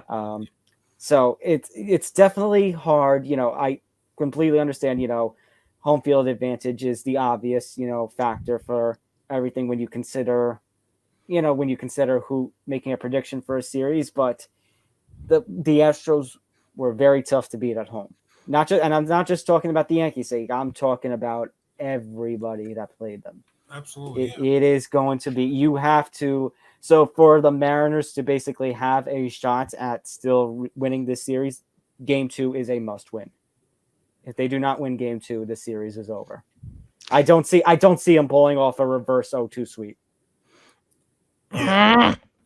So the Yankees, meanwhile, have defeated the Cleveland Guardians 4-1 to take a 1-0 series lead. There were a couple of scares in this game. IKF errors, Garrett Cole having a high pitch count, even by the second inning standards, but they all managed to pull through. Loizaga and Wandy Peralta did pretty good jobs with the bullpen. And Clay Holmes hit a guy, but still managed to pick up the save. So you know what? This is a very winnable series. I think this game has shown this is a very winnable series for the Yankees. I think the Yankees being how they are with this season ever since August, I think they will slip up at one point and give a game to the Guardians probably when they go over to Cleveland. But I see them taking care of business in 4. I would say the Yankees in 4, but Tristan McKenzie is a good pitcher. So if it's going to be that one, it's probably going to be, if they're going to get one game, it's probably going to be that. But I have enough faith in the Yankees that even despite their flaws, but believe me, the three of us know this team better than any other team in this playoffs. So we know their flaws, but I think they can get through in 4 games. Yeah, totally agree with you guys on that. They'll be fine in this series. I worry about them going forward though, especially with all the bullpen injuries, but they are still good enough to get past the Guardians in this series. Oh yeah, a Yankee Astro series is going to be very tough. It's going to be a whole other story. But the Guardians, I did advocate. I said the Yankees' best shot to win a series in this playoffs was if they played the Guardians, not the Mariners, not the Blue Jays or the Rays. We got our wish, or at least I got my wish, and the Yankees have taken a game. So this is winnable. They can do this. They can reach the ALCS again. Yeah, I think the collision course that we've been talking about since opening day, I think is going to become reality.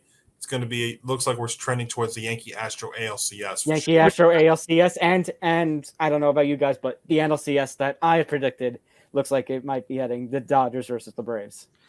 And ladies and gentlemen, I'll say what I said back in April. It's time to slay the dragon.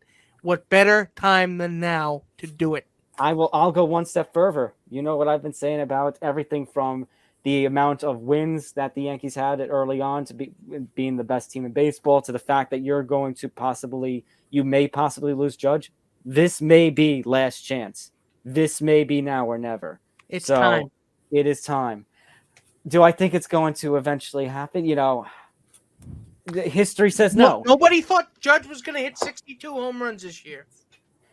But history does say no, and history says that the Astros will win it. But yeah, again, at this point, but again, you know, and we can sit here and debate all we want about, what if the Yankees have home field advantage? You know, what if they were the number one seed? Number one, if they were the number one seed, as I just kind of mentioned, would have been trouble for them in the division series because they would have had to play the Mariners or Blue Jays, both of whom had their number in the regular season. So being the 2 seed was even better. I would stretch to say the number 2 seed was better for the Yankees, in all honesty. And again, goes back to my point. And actually, Nick Fodera, we were kind of on the same page in that to win against the Astros, you have to win in Houston. Look, the Nationals, they won Game 7 in Houston. When the Braves beat the Astros in the World Series last year, the series clinching winner was in Houston. You have to win in Houston. The Yankees fell short 2017. Yes, cheating aside, but when those games that they didn't win happen, where did those games take place? Houston. You have to win in Houston. The Astros have the capability to win in the Bronx. So even if the Yankees had the 1 seed and the Astros had the 2, it would mean nothing if the Yankees did not win in Houston. You have to win in Houston, and you have to win it now. Absolutely. Yeah.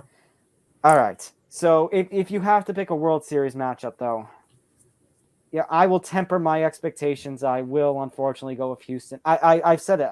I said it when the Yankees and Mets were both collapsing. I said we're gonna have a Houston LA rematch from 2017 now, aren't we? No. You know what I'm doing? You're going with the heart? I'm going with the Yankees Dodgers. I have to. The series that we should have had in 2017. I wanted to see. I want to see it. I so want to see it, but I'm preparing to have my heart broken, and right. I'm reserving the right to be wrong, but I have to go with my heart here. I have to.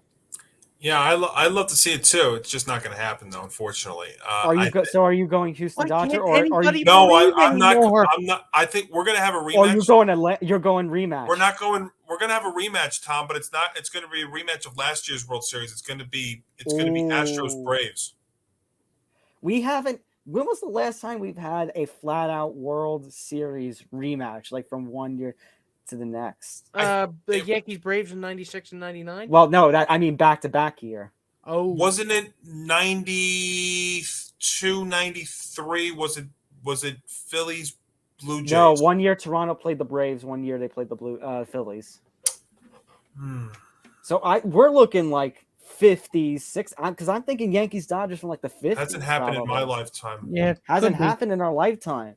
That would be as much as I would hate it. As much as I would hate it because it's a repeat from last year, like how we've had to go through 4 straight years of Golden State versus Cleveland in the NBA.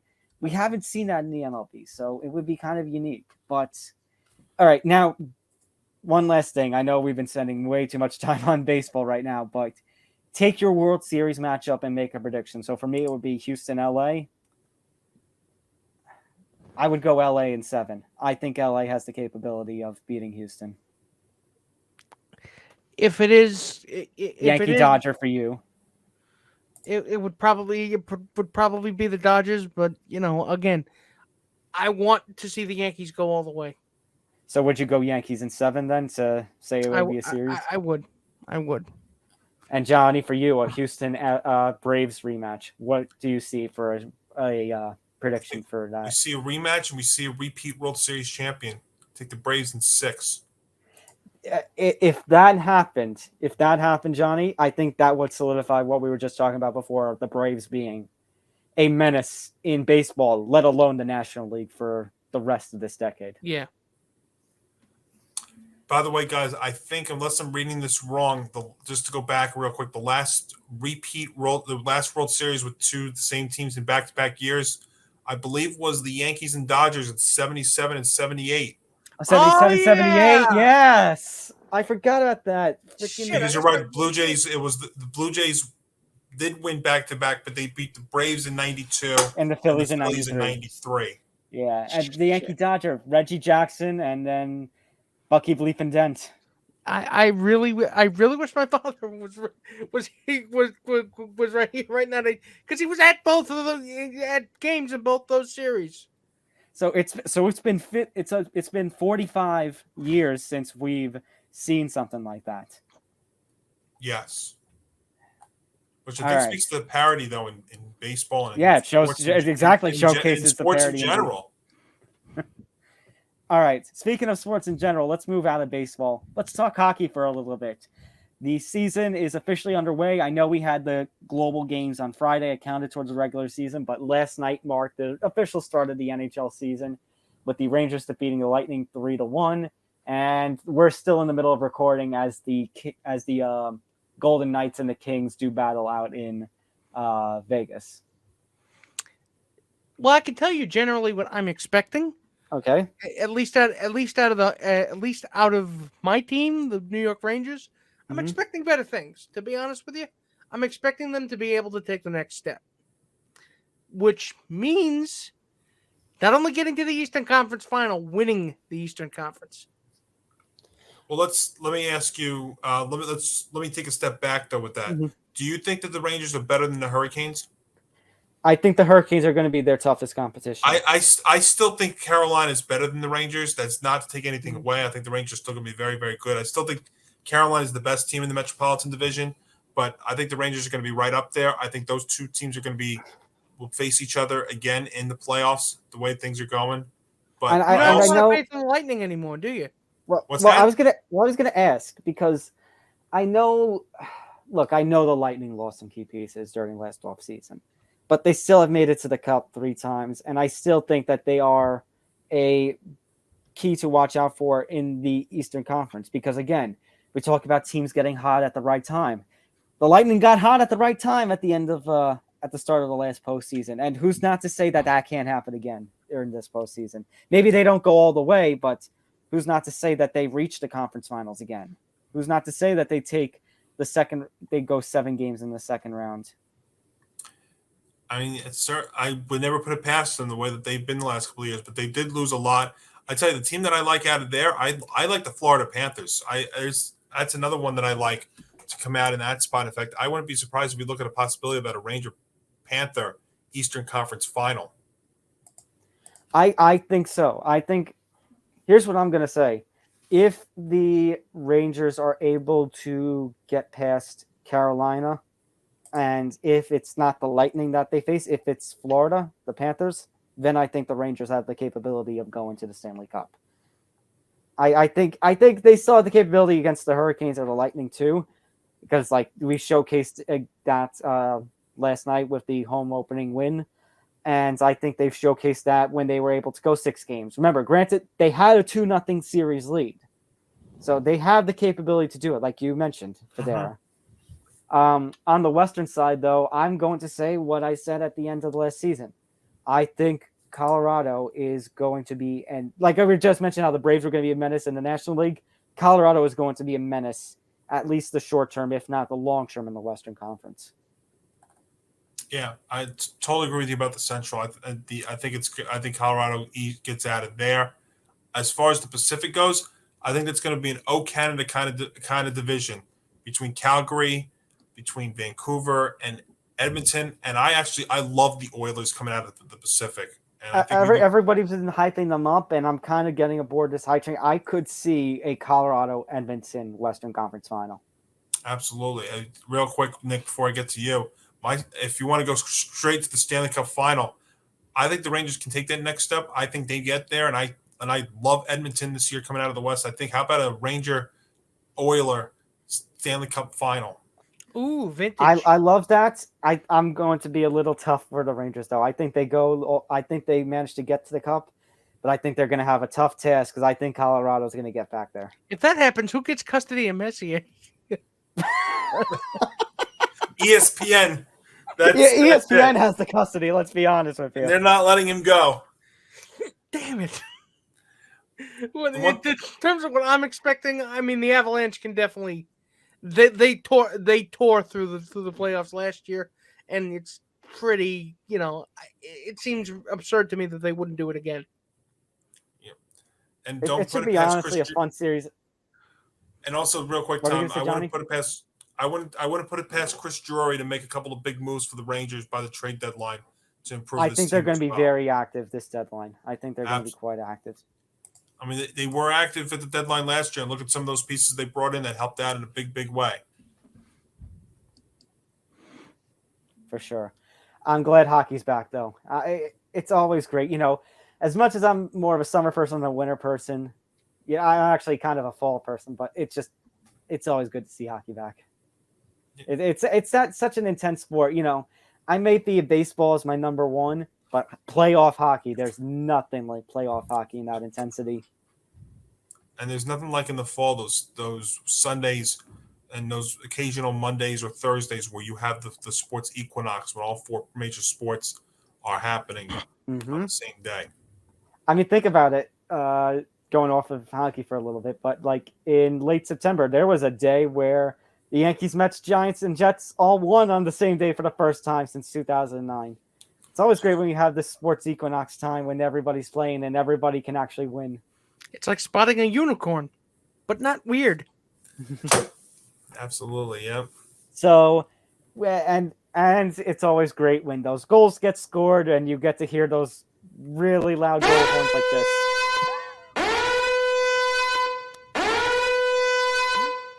In taking a risk of me being banned from this show, I have to say the Ranger Goal song, though, is better than that.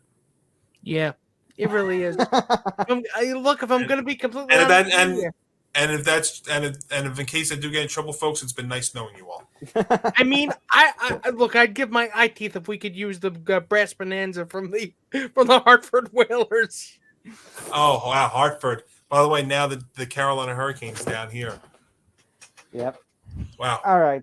So let's talk about Week 5 for a little bit. Somehow, guys, the Giants are 4-1, and I can't believe I'm actually saying that. Worst 4-1 team in the league. You know what? It's good to be bad. Hey, keep the disrespect. Keep the disrespect coming. I mean, you want to say disrespect? I mean, we seem to play better with a chip on our shoulder. Lucky, whatever phrase you want to use, I would totally disagree with that. If you've been watching that. How the Giants have been. One thing that first off, the coaching staff's made a tremendous difference. I mean, Brian Dable, they have a culture actually feels different, right? Dable, Mike Kafka, Wink Martindale, not the game show host, the defensive coordinator. I mean, even the DB's coach. They've been talking about him too. So it really starts with the coaching and being able to make second half adjustments like they have in some of these games. Week 1 against Tennessee, they made adjustments in the second half, outscored Tennessee and won. They made the second half adjustments in this game in London, came back from a big deficit and won. And made Aaron Rodgers look silly. Aaron Rodgers looked so off on Sunday, and that's credit to the Giants defense. I mean, they were able to run the ball a little bit, and then they got totally away from it. And then the Giants, Daniel Jones played like a franchise quarterback. Even on a bum ankle, he balled out. He was fantastic. He did, and he didn't screw up. He didn't make game-breaking mistakes. He's not made many mistakes the last couple of weeks. Well, what's happened? But even Saquon Barkley, when he was out in the tent, the Giants still managed to drive down the field. Their second and third string running backs were getting the job done. They're doing the receiving core, who you really don't know any of these names. I mean, we know about Daniel Bellinger, the tight end's has been very, very active, but I mean, this is not the most talented team in the world, and yet they are finding ways to get this job done. And yeah, Daniel Jones only having one turnover through the first 5 weeks, and that was in that week one, that terrible throw in week one. But he's been very, very good. Everybody on this team is contributing in some way, shape, or form, and that's how the Giants are 4-1 in the early through 5 weeks. And Johnny, and you have advocated for this all over the network and all over your social media as of late. They are a real second half team. So they basically blanked the Packers 17-0 in the second half. This team knows how to make second half adjustments. And like you said, with those second half adjustments, they basically made Rodgers panic, made Rodgers look like a complete fool. It doesn't help Rodgers that basically he has no receiving core. Nobody is standing out as the wide receiver one over there. And it's just depending a lot on Aaron Jones to basically help him drive down the field, if not utilizing ye old Randall Cobb. But the Packers are not. But the Packers are telling you to don't worry. They want you to just do this. RELAX. It's nice to do that when you're lying flat in your ass on the grass, because Dexter Lawrence just laid your ass out, right? They'll be sounding that alarm a million times if the Jets go into Lambeau in Week 6 and pull off that win on Sunday. Go ahead. If that happens, here's what Aaron Rodgers is going to tell you to do. RELAX. And what witch's brew are you going to make to see if you can get yourself out of this one, Aaron? I guess he was immunized from winning in London. Oh, God. All right, so is it just me, guys? I know they've been talking about, but some of the football that we've been seeing, granted, we were just talking about, the big win by the Giants, but some of the football has just been awful in these recent weeks. Well, it's been off. Sorry, Nick, go ahead. I don't like the way the Chiefs have been looking, even though they did. Did they manage to win on Thursday? Yes, 30-29, because they went for two, and Monday? the Raiders went for two in the fourth quarter, and it didn't work. So I don't like the way the Chiefs look, even though the record doesn't say it. I don't like the way the Rams have looked, even though they haven't been terrible. It's just the teams you expected to be great have been not great, and the teams you expected to be terrible some of them have been terrible, and some of them have been good. So, I mean, the Bengals have looked terrible. Chiefs have looked a little shaky. The Ravens defense sometimes is shaky. I mean, the Ravens are shaky because of their defense, I should say. The Cardinals, Kyler Murray is absolutely lost without DeAndre Hopkins. He's probably thanking God that it's just one more week until DeAndre Hopkins comes back. Yeah, I think my biggest takeaway through 5 weeks really is I feel like the offenses have been down so far through the first 5. But also, there actually have been a lot of close games. There have been, I know through 3 weeks, there were 18 games decided by 3 points or less, and we've had a bunch of them also in week 4, and we had some very close ones here this past week. But the offenses seem to be down throughout the league through the early going now. You want to say that's because of the lack of the preseason, or these guys not playing the preseason, some sort of that combination? That's really would be my takeaway, at least in that regard, in week 5, through week 5. And a whole bunch of storyline. Oh, by the way, also the Lions. I mean, what the hell? 29-0. The Chargers almost blew it to the Browns. The Falcons basically, I think, got absolutely hosed. The Texans managed to defeat the Jaguars. The Bills absolutely blanked the Steelers. The Jets toppled the Dolphins 40-17. Maybe that's the actual reason why Nick Morrison isn't here. He just collapsed from joy. Wait, you're saying that the most miserable Jets fan in the world, who is miserable when they win, managed to find joy? That's a good point. There's no way that happened. He probably was just sitting there in front of the TV with his arms crossed like the Grinch. He was probably just sitting there just...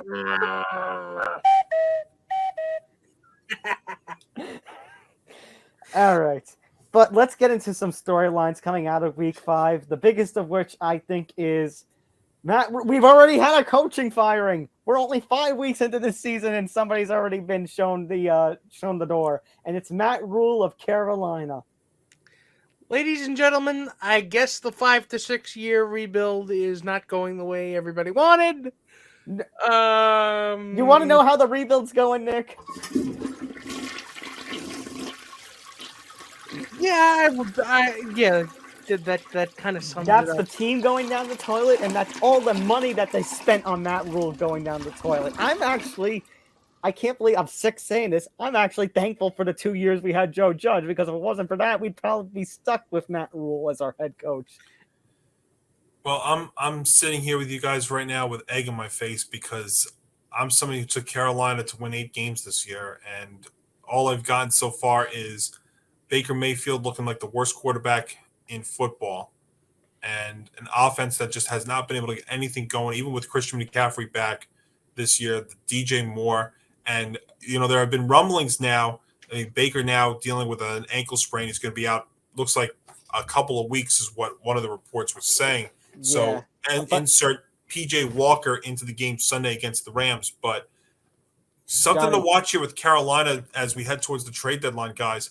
Don't be surprised. You look at guys like DJ Moore, maybe even a Christian McCaffrey. I know McCaffrey's going to be tough to move because of his contract, but DJ Moore and some of those guys could be available. Correct. And Johnny, I would say for McCaffrey, I know there's all these things about the Bills, there's all the fake reports about the Bills, successfully trading for him, but the Bills have made contact. And I think if you are a Super Bowl contending team and you don't care about contracts at the moment, if you're a team like the Bills who could use an improvement over somebody like a Devin Singletary or a Zach Moss until James Cook can fully develop, hopefully into something like his brother Dalvin is in Minnesota, maybe you take on McCaffrey as a temporary solution to try to get McCaffrey and yourselves a ring in the process.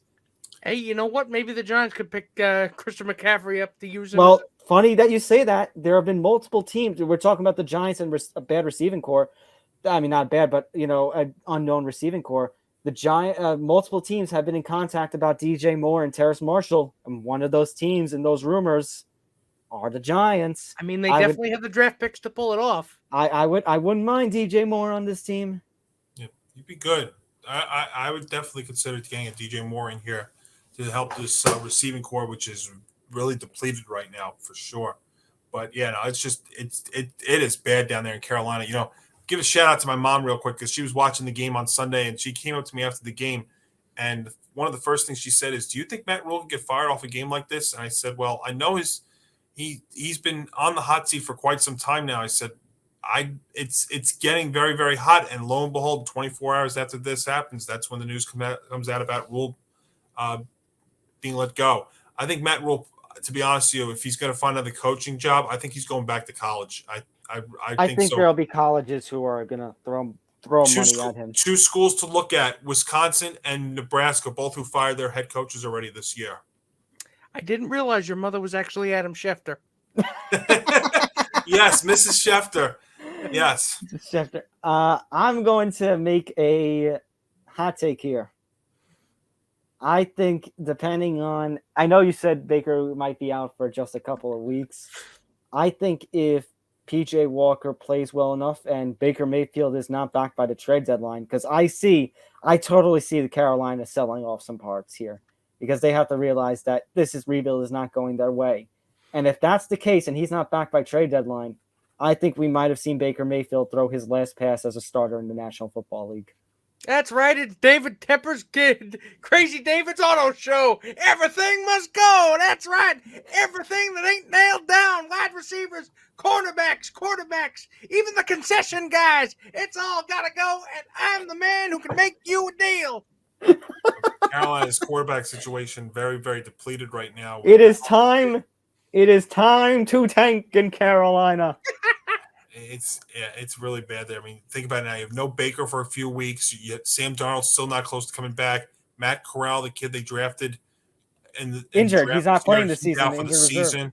So you're really left with PJ Walker, and I don't know who's going to be their backup. I mean, maybe they bring up somebody like from the practice squad, like an AJ McCarron or Jake from State Farm, possibly. But it's Yeah, very tough times down there, or in my situation, up north in Carolina. I'm probably going to get in trouble for saying this, but insert Colin Kaepernick arguments here. Now, Callan wants to go to a winning team. I mean, maybe he wants to go to a team so he can play. I get that, but yeah, I don't know if your first spot wants to be Carolina. Nobody wants to play in Carolina. Not even Carolina wants to play in Carolina. Yeah. Let's talk about that Monday night. Let's talk about that Monday Night Football game, by the way. Not so much what happened during the game. What happened after it?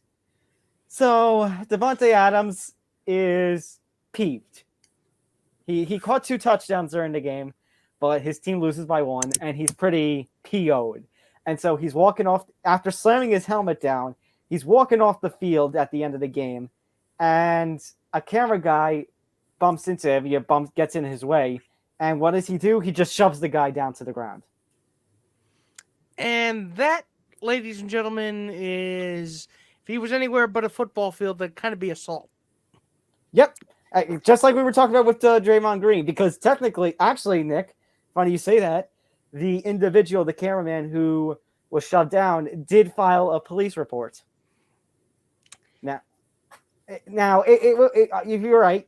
I know where you're going with this. Or that, yeah, the shove with the way he was shoved. Yeah, it was pretty hard. He probably definitely had some cuts or bruises, but to file a police report over it, I mean, he didn't. He didn't intentionally. He didn't intentionally do it to kill the guy. Right. He was just. I mean, it was stupid what he did anyway. It was a dumb reason. But again, I'm sure he didn't intentionally hurt the guy. I think the only reason he did that was to get the NFL's attention to ensure that something happens to him, because it seems like the NFL will only act if you try to get, a body outside of them. In fact, he already apologized on Twitter. He said he didn't mean to. He apologized post-game, yeah. Said he didn't mean to do it.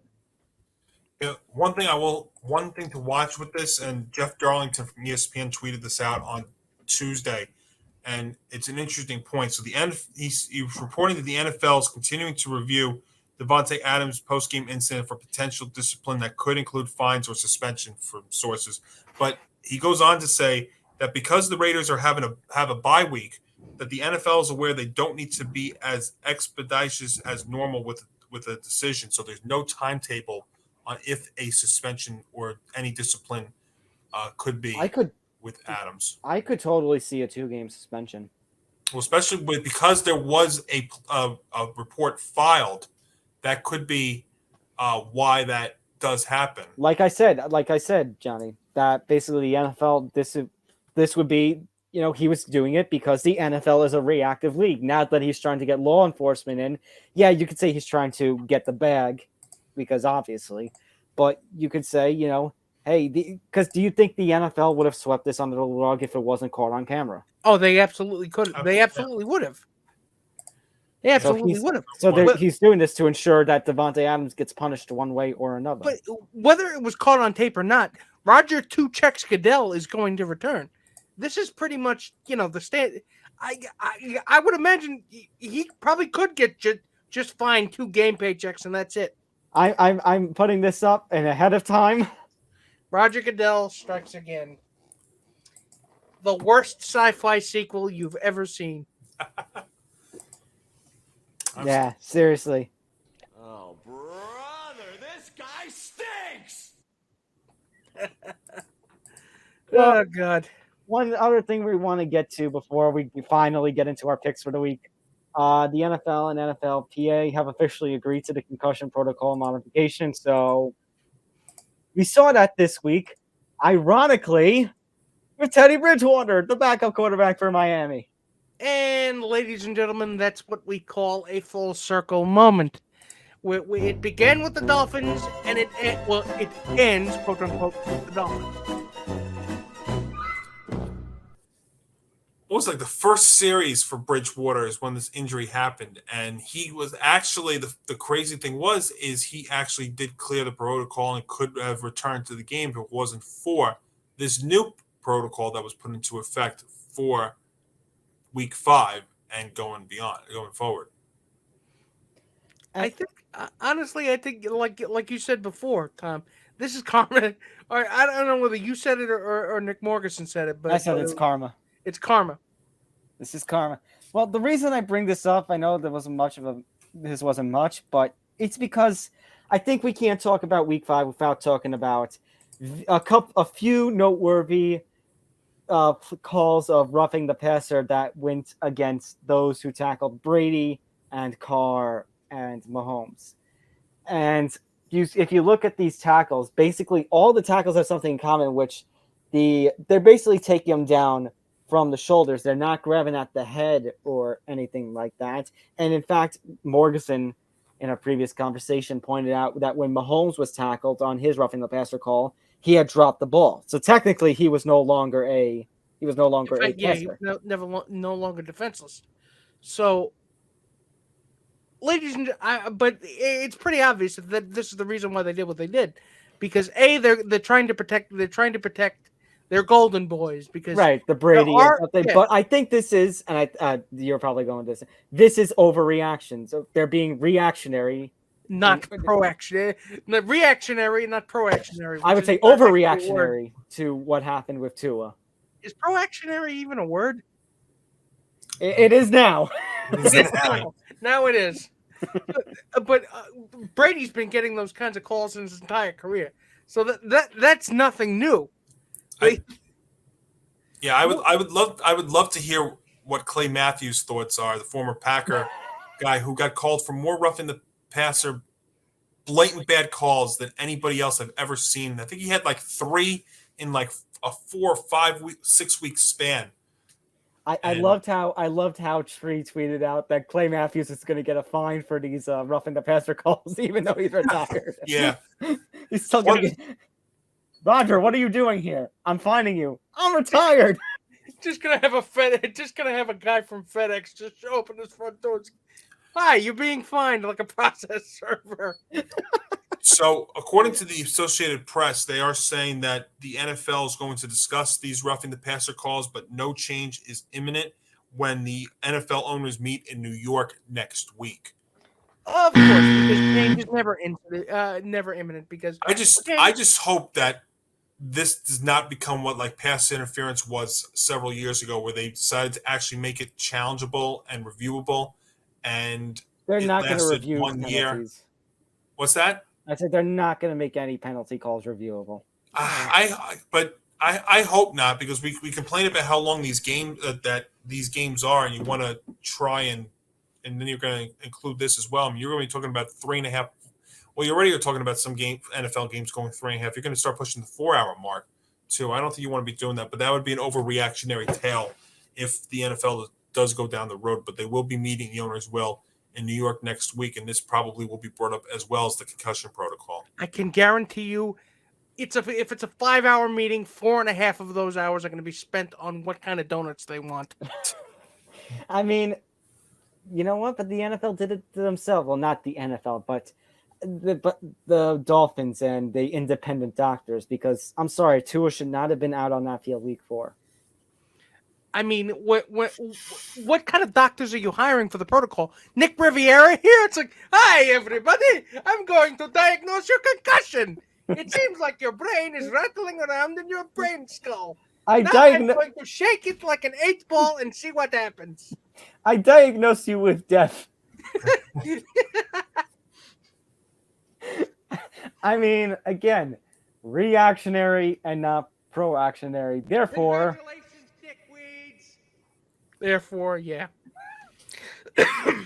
All right. Enough of this. Injury list for this week. We mentioned Bridgewater, Mayfield, Rashad Penny going down. Ankle is basically splattered. He's done for the season. Tyreek Hill was roughed up a little bit, and he's questionable heading into the Jets matchup. Which is that going to affect our picks this year? Stay tuned. You'll find out.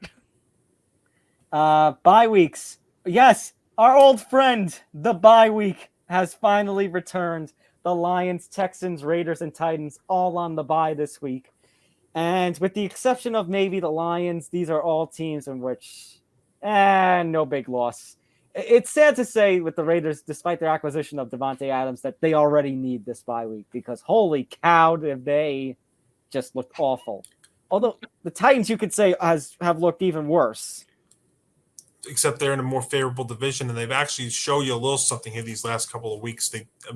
Not pretty wins, but they are getting wins. I mean, the AFC South is the new NFC least. Absolutely. We also refer to that as the Minnesota Twins effect.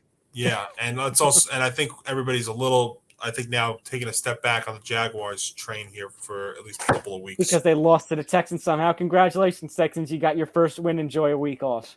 Hey, you know what? I was not on the Jags train from the minute it left the station. Yeah. So don't tell me that.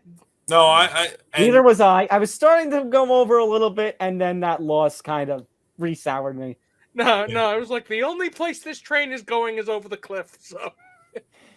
The Lions play great, but I guess they already needed the break after getting blanked 29-0 to the Pats. Yeah, and they got to get healthy too. I mean, Brown has been out. Their star receiver Swift's been out. Their offensive line's been in shambles. They had a pretty scary injury at the start of the game against the Pats on Sunday, so they could use this week to at least get healthy because otherwise, they are a fun team to watch. Even though they are 1-4, I know they laid a dud on Sunday, but they've been in all the other. They could have games. been 2-3, 2-3, or 3-2, depending if certain games went their way a little bit. Yeah, say that about a lot of teams here in the through 5 weeks for sure. All right, at long last, sound the alarm one more time. It is time for the rapid rundown. NFL Week 6. Yeah, we hit the over on the alarm, but let's run through these matchups. We begin with the Thursday Night Football Supreme. Now, last week's Thursday Night Football was one of the worst games I've ever seen in my life. It can't get any worse, can it? Oh, it can. Commanders, Bears. It's a 1-point line. You had to say that, didn't you?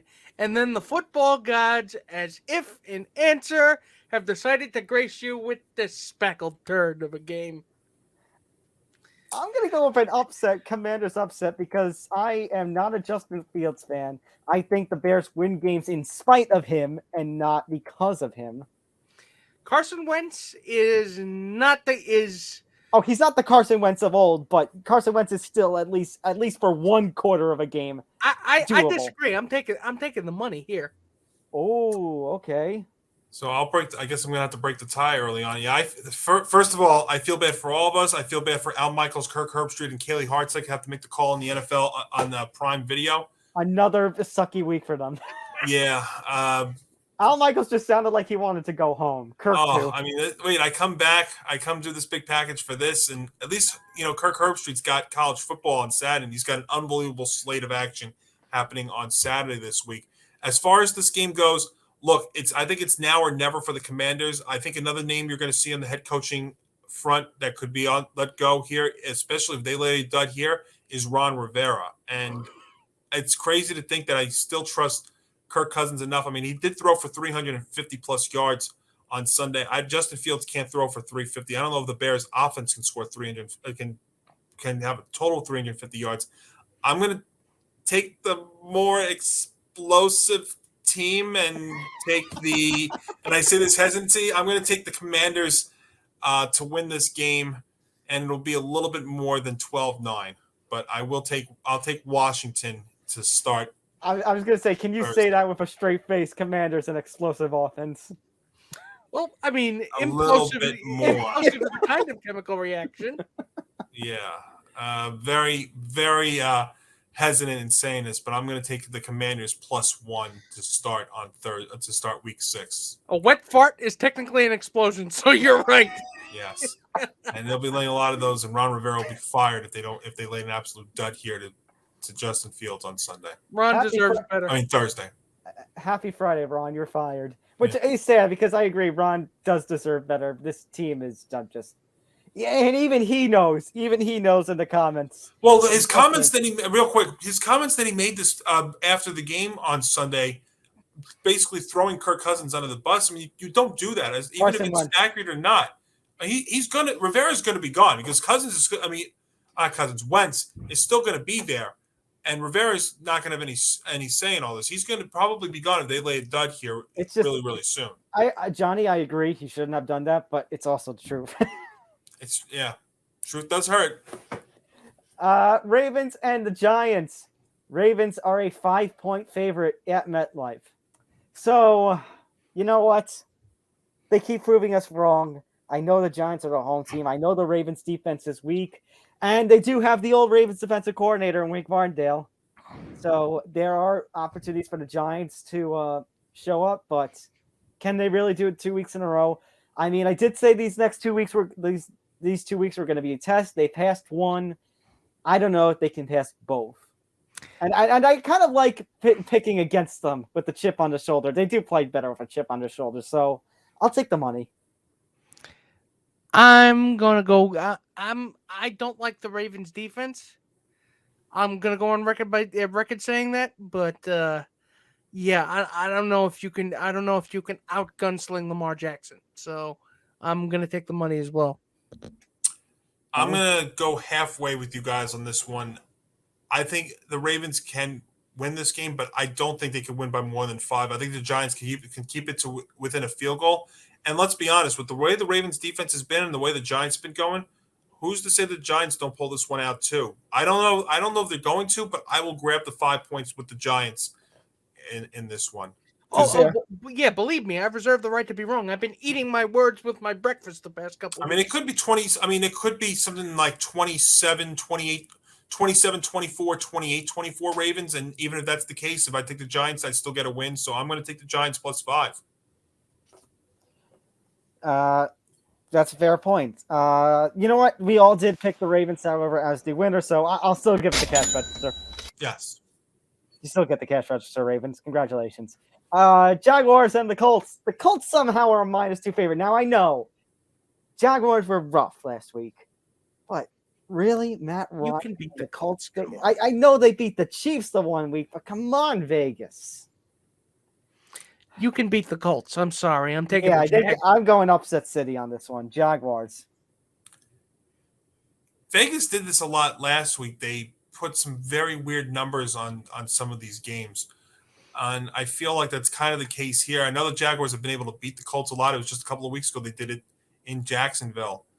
But I tell you, Jacksonville's run into some problems here that are kind of alarming. I know they jumped out to a 14-0 lead against Philly, but that didn't hold on, and then they laid an absolute dud last week. Indy at home seems to be a little bit of a different team, but I'm going to go with the better coach and the better quarterback system, and that's Jacksonville +2. So it's a sweep.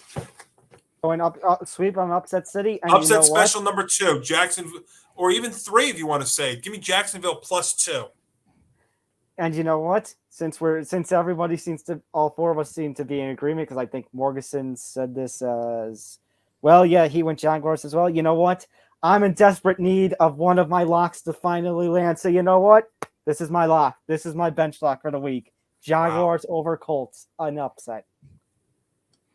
Bold, I like it. I'm not going to let a Jaguars Colts thing, not realizing last time how bad the Jaguars have spanked the Colts over the last few years.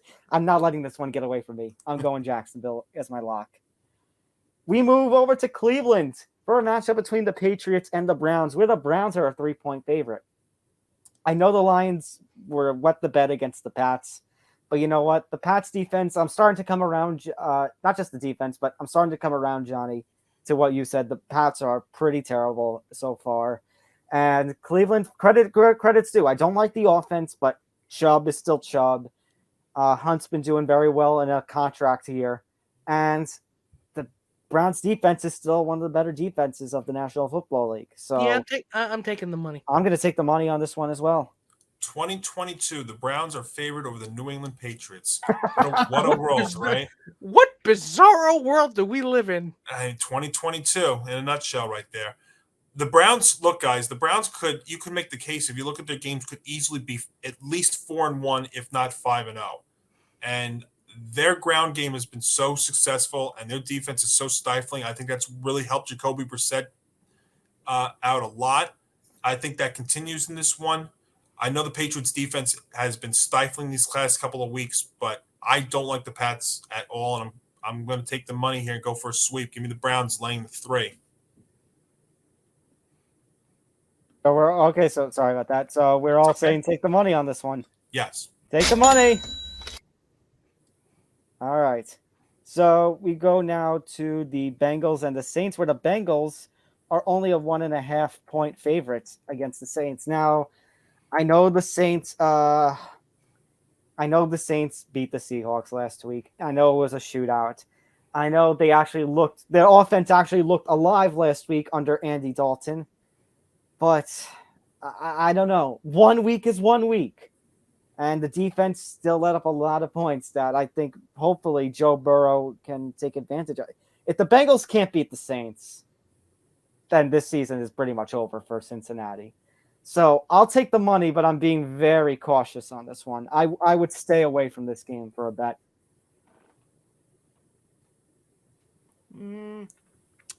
Let's see.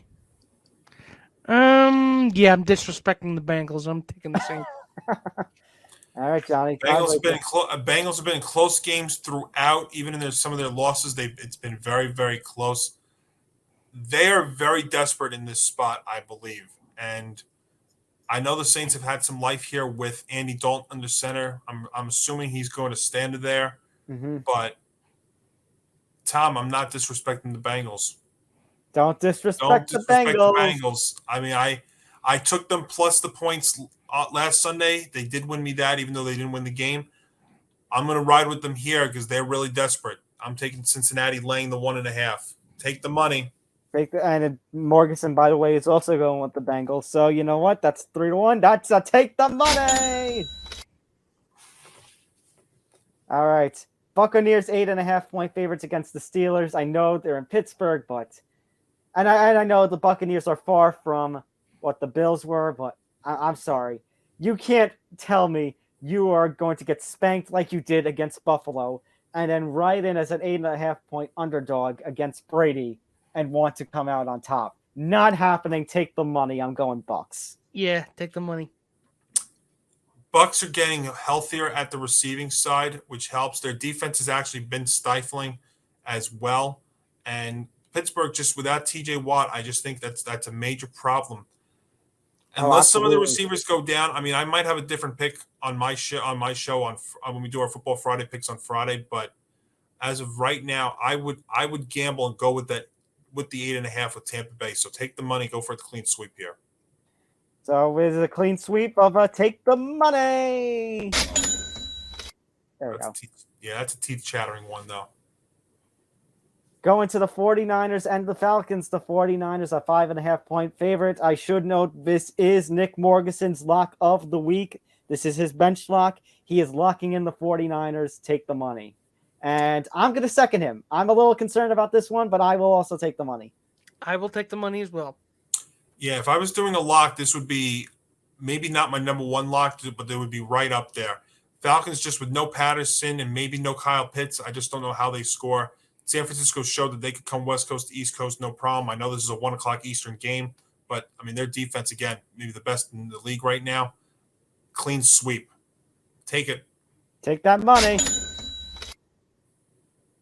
Going on now to the Jets and the Packers at Lambeau, with the Packers a -7 favorite. Guys, it finally happened. Nick Morgan. Oh, it happened last week, right? Where he picked the Jets over the Dolphins. He did, yes. He did it a second week in a row. He is actually betting that the Jets will beat the Packers and Aaron Rodgers in Lambeau. Here's the thing, though. I don't. So this is going to be my bench lock. Oh, wow. Okay. That'll teach you to be miserable when the Jets win. All right, so I have 3 times this year taken the Jets plus the points when they've either been I think they've been an underdog in almost every game this year. And I've taken the Jets 3 times this year, and they've won outright all 3 times. I'm going to go halfway with this one, and maybe this could even be another upset special. The Packers, I'm going to go with the Packers to win, but they right now don't have the ability to win games big. So I'm grabbing the points with the Jets in something like a 24-20 game. I'm going to take the Jets +7. I am going to hop on the Johnny train, and I'm going to go Splitsville between the two of you, Knicks. I think the Packers will win. I don't think it will be by 7. Yeah. And I will say this. If it somehow was to happen that the Jets march into Lambeau and they beat the Packers, the Green Bay season is over. There will be no coming back from that. It will be absolutely humiliating. It will probably be the most humiliating loss of Aaron Rodgers' career. I don't know if I would be ready to go that far, but it would definitely be very, very concerning. You'll be playing that alarming sound The effect. alarms will go off again. 10 times 10 if Green Bay loses this one.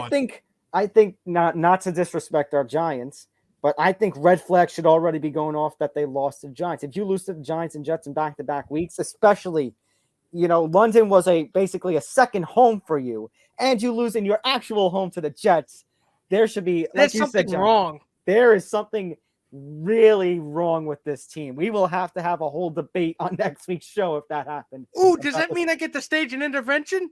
Oh, great. I'll bring the potato chips and the soda. Aaron, it's time for an intervention. You seriously need to get immunized. And I'm not talking about immunized against winning. You can't just take a thimble full of gravy and just baste yourself with it. It doesn't work like that. You can't just go to your girlfriend and get some magic witch spell. Look, there are so many things that Eye of Newt can cure. This is not one of them. So we have one that's super take the money and Nick Fodera, and then a couple of us who are saying don't take the money. This is a split game. Okay, I'm out on an island this week. But you know what? For the Packers' sake, Fodera, you better be right for their own sake. The Vikings and the Dolphins. The Vikings are -3 favorite, being on the road. Tua definitely out. No word on Bridgewater or if it's going to be Skyler. The third string. See, normally if it was Tua playing, I would definitely take the Dolphins. But seeing as how Kirk Cousins seems to be the last man standing. And the Dolphins defense is just weak. I'm sorry. The Dolphins defense is not. I mean, it's not what they can be strong. They can be strong, but they've let up quite a bit over the last couple of weeks. So I'm taking the money. I am also taking the money. Yeah, part of the reason that could be with the Dolphins' D is when you're out on the field as long as they are, when you're going 3 and out and not having long drives on offense. I don't care how good your defense is; it's going to get exposed. All right, let's get a checklist here. Is this game early? Yes. Yes. It's an early window game. It's not on prime time. Oh. So I'm rolling with Minnesota. Take the money, clean sweep. And Morgan went with the Vikings. So it's a super clean sweep. Take that money. Okay, I think now we go into our 4:00 games. 3 4:00 games this week. The Panthers visit the Rams in LA. The Rams are an 8.5-point favorite. As we mentioned before, PJ Walker will be starting at quarterback, and it will be the first game without Matt Rhule as head coach. Okay, no matter how bad the Rams have looked, I'm still taking the Rams. Yeah, I'm still going to take the money because it seems like, as I mentioned before, the Panthers are already throwing the towel in on this season. See, now some of the lines do have the Rams a double-digit favorite, which I think is absolutely absurd.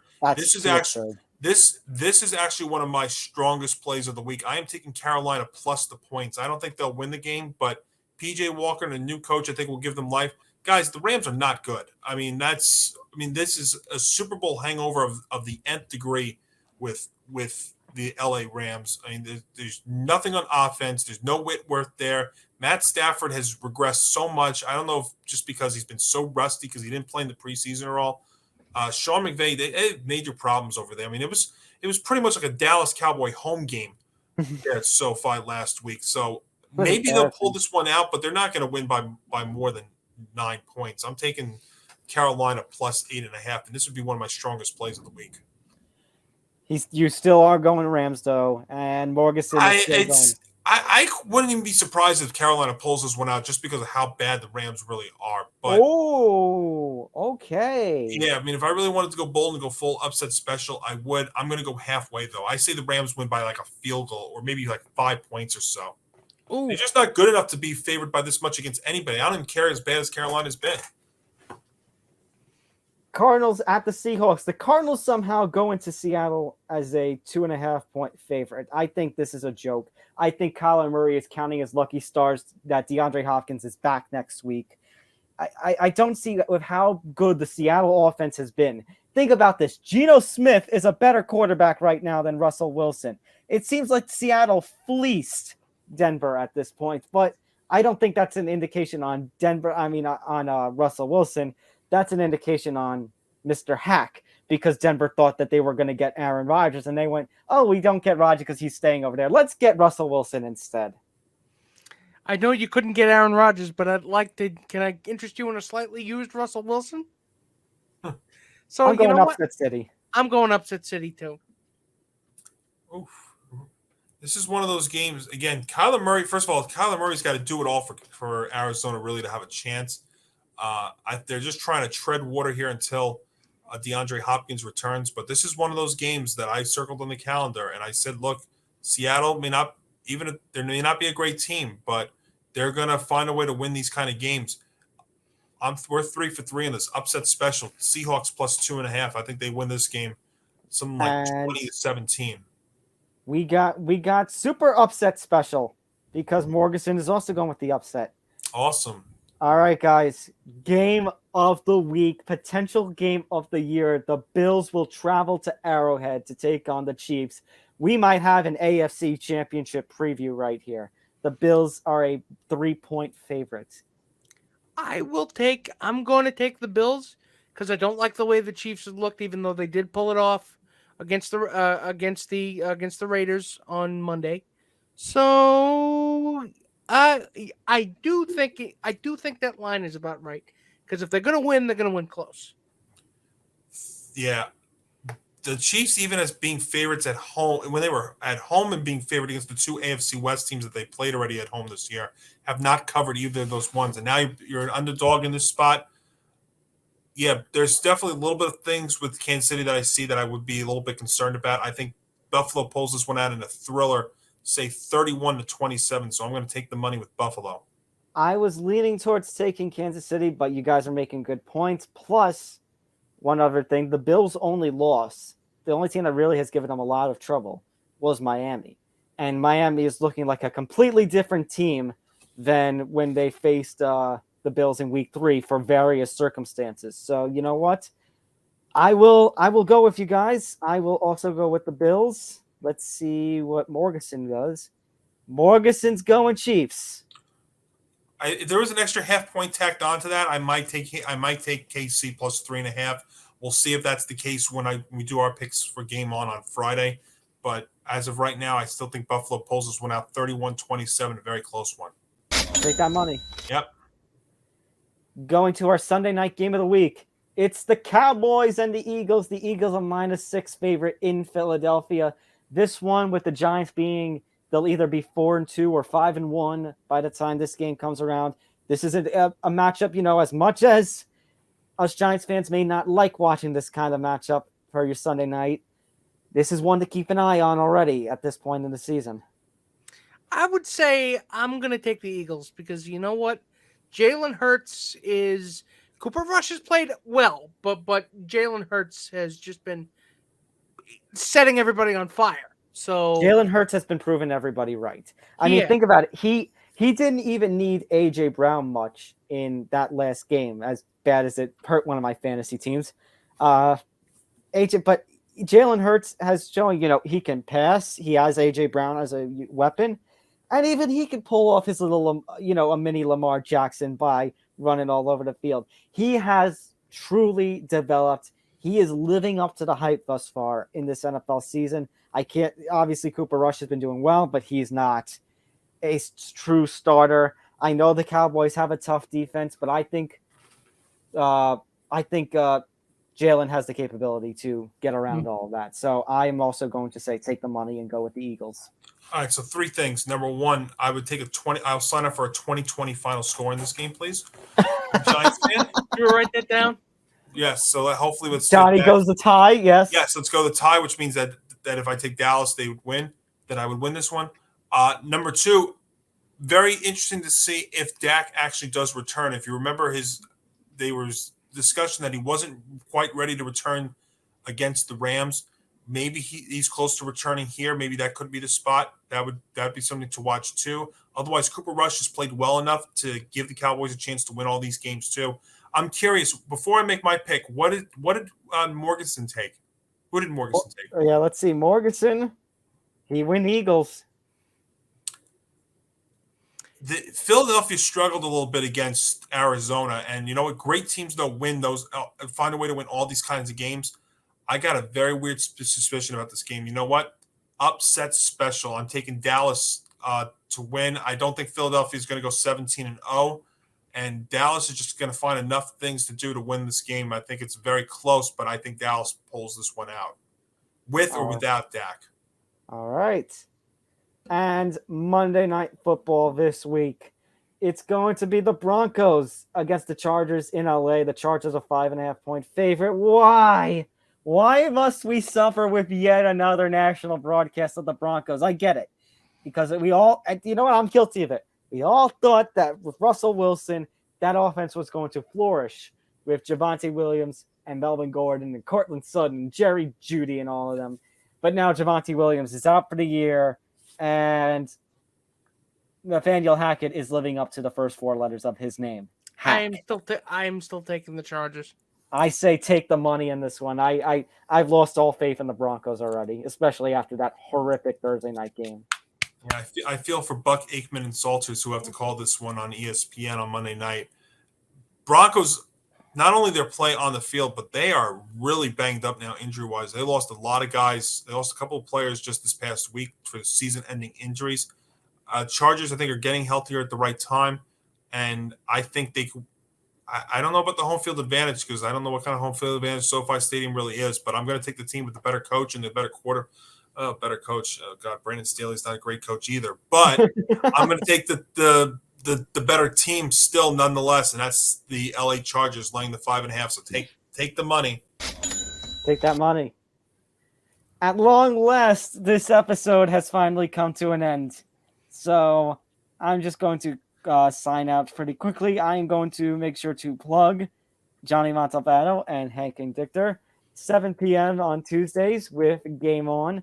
And then you hear from Johnny every week with the Monty Moments for college football during this college season. Which is this week's going to be epic. Yeah, a lot to talk about with college football this week. And also every Friday, you and Hank are on for your own football picks when the lines are a little different because we get closer to the football matchups. That'll be our finals, yep.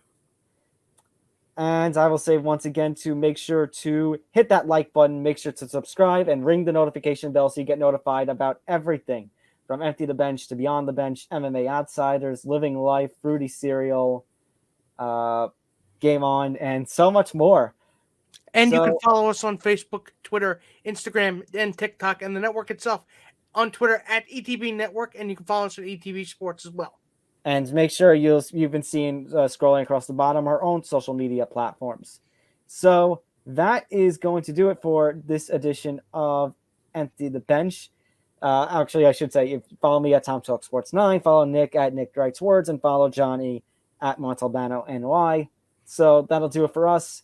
For Johnny Montalbano and Nick Fodera, I'm Tom Albano, and we will see you next time on Empty the Bench. Take care, everybody. Good night, everybody! Good night, everybody.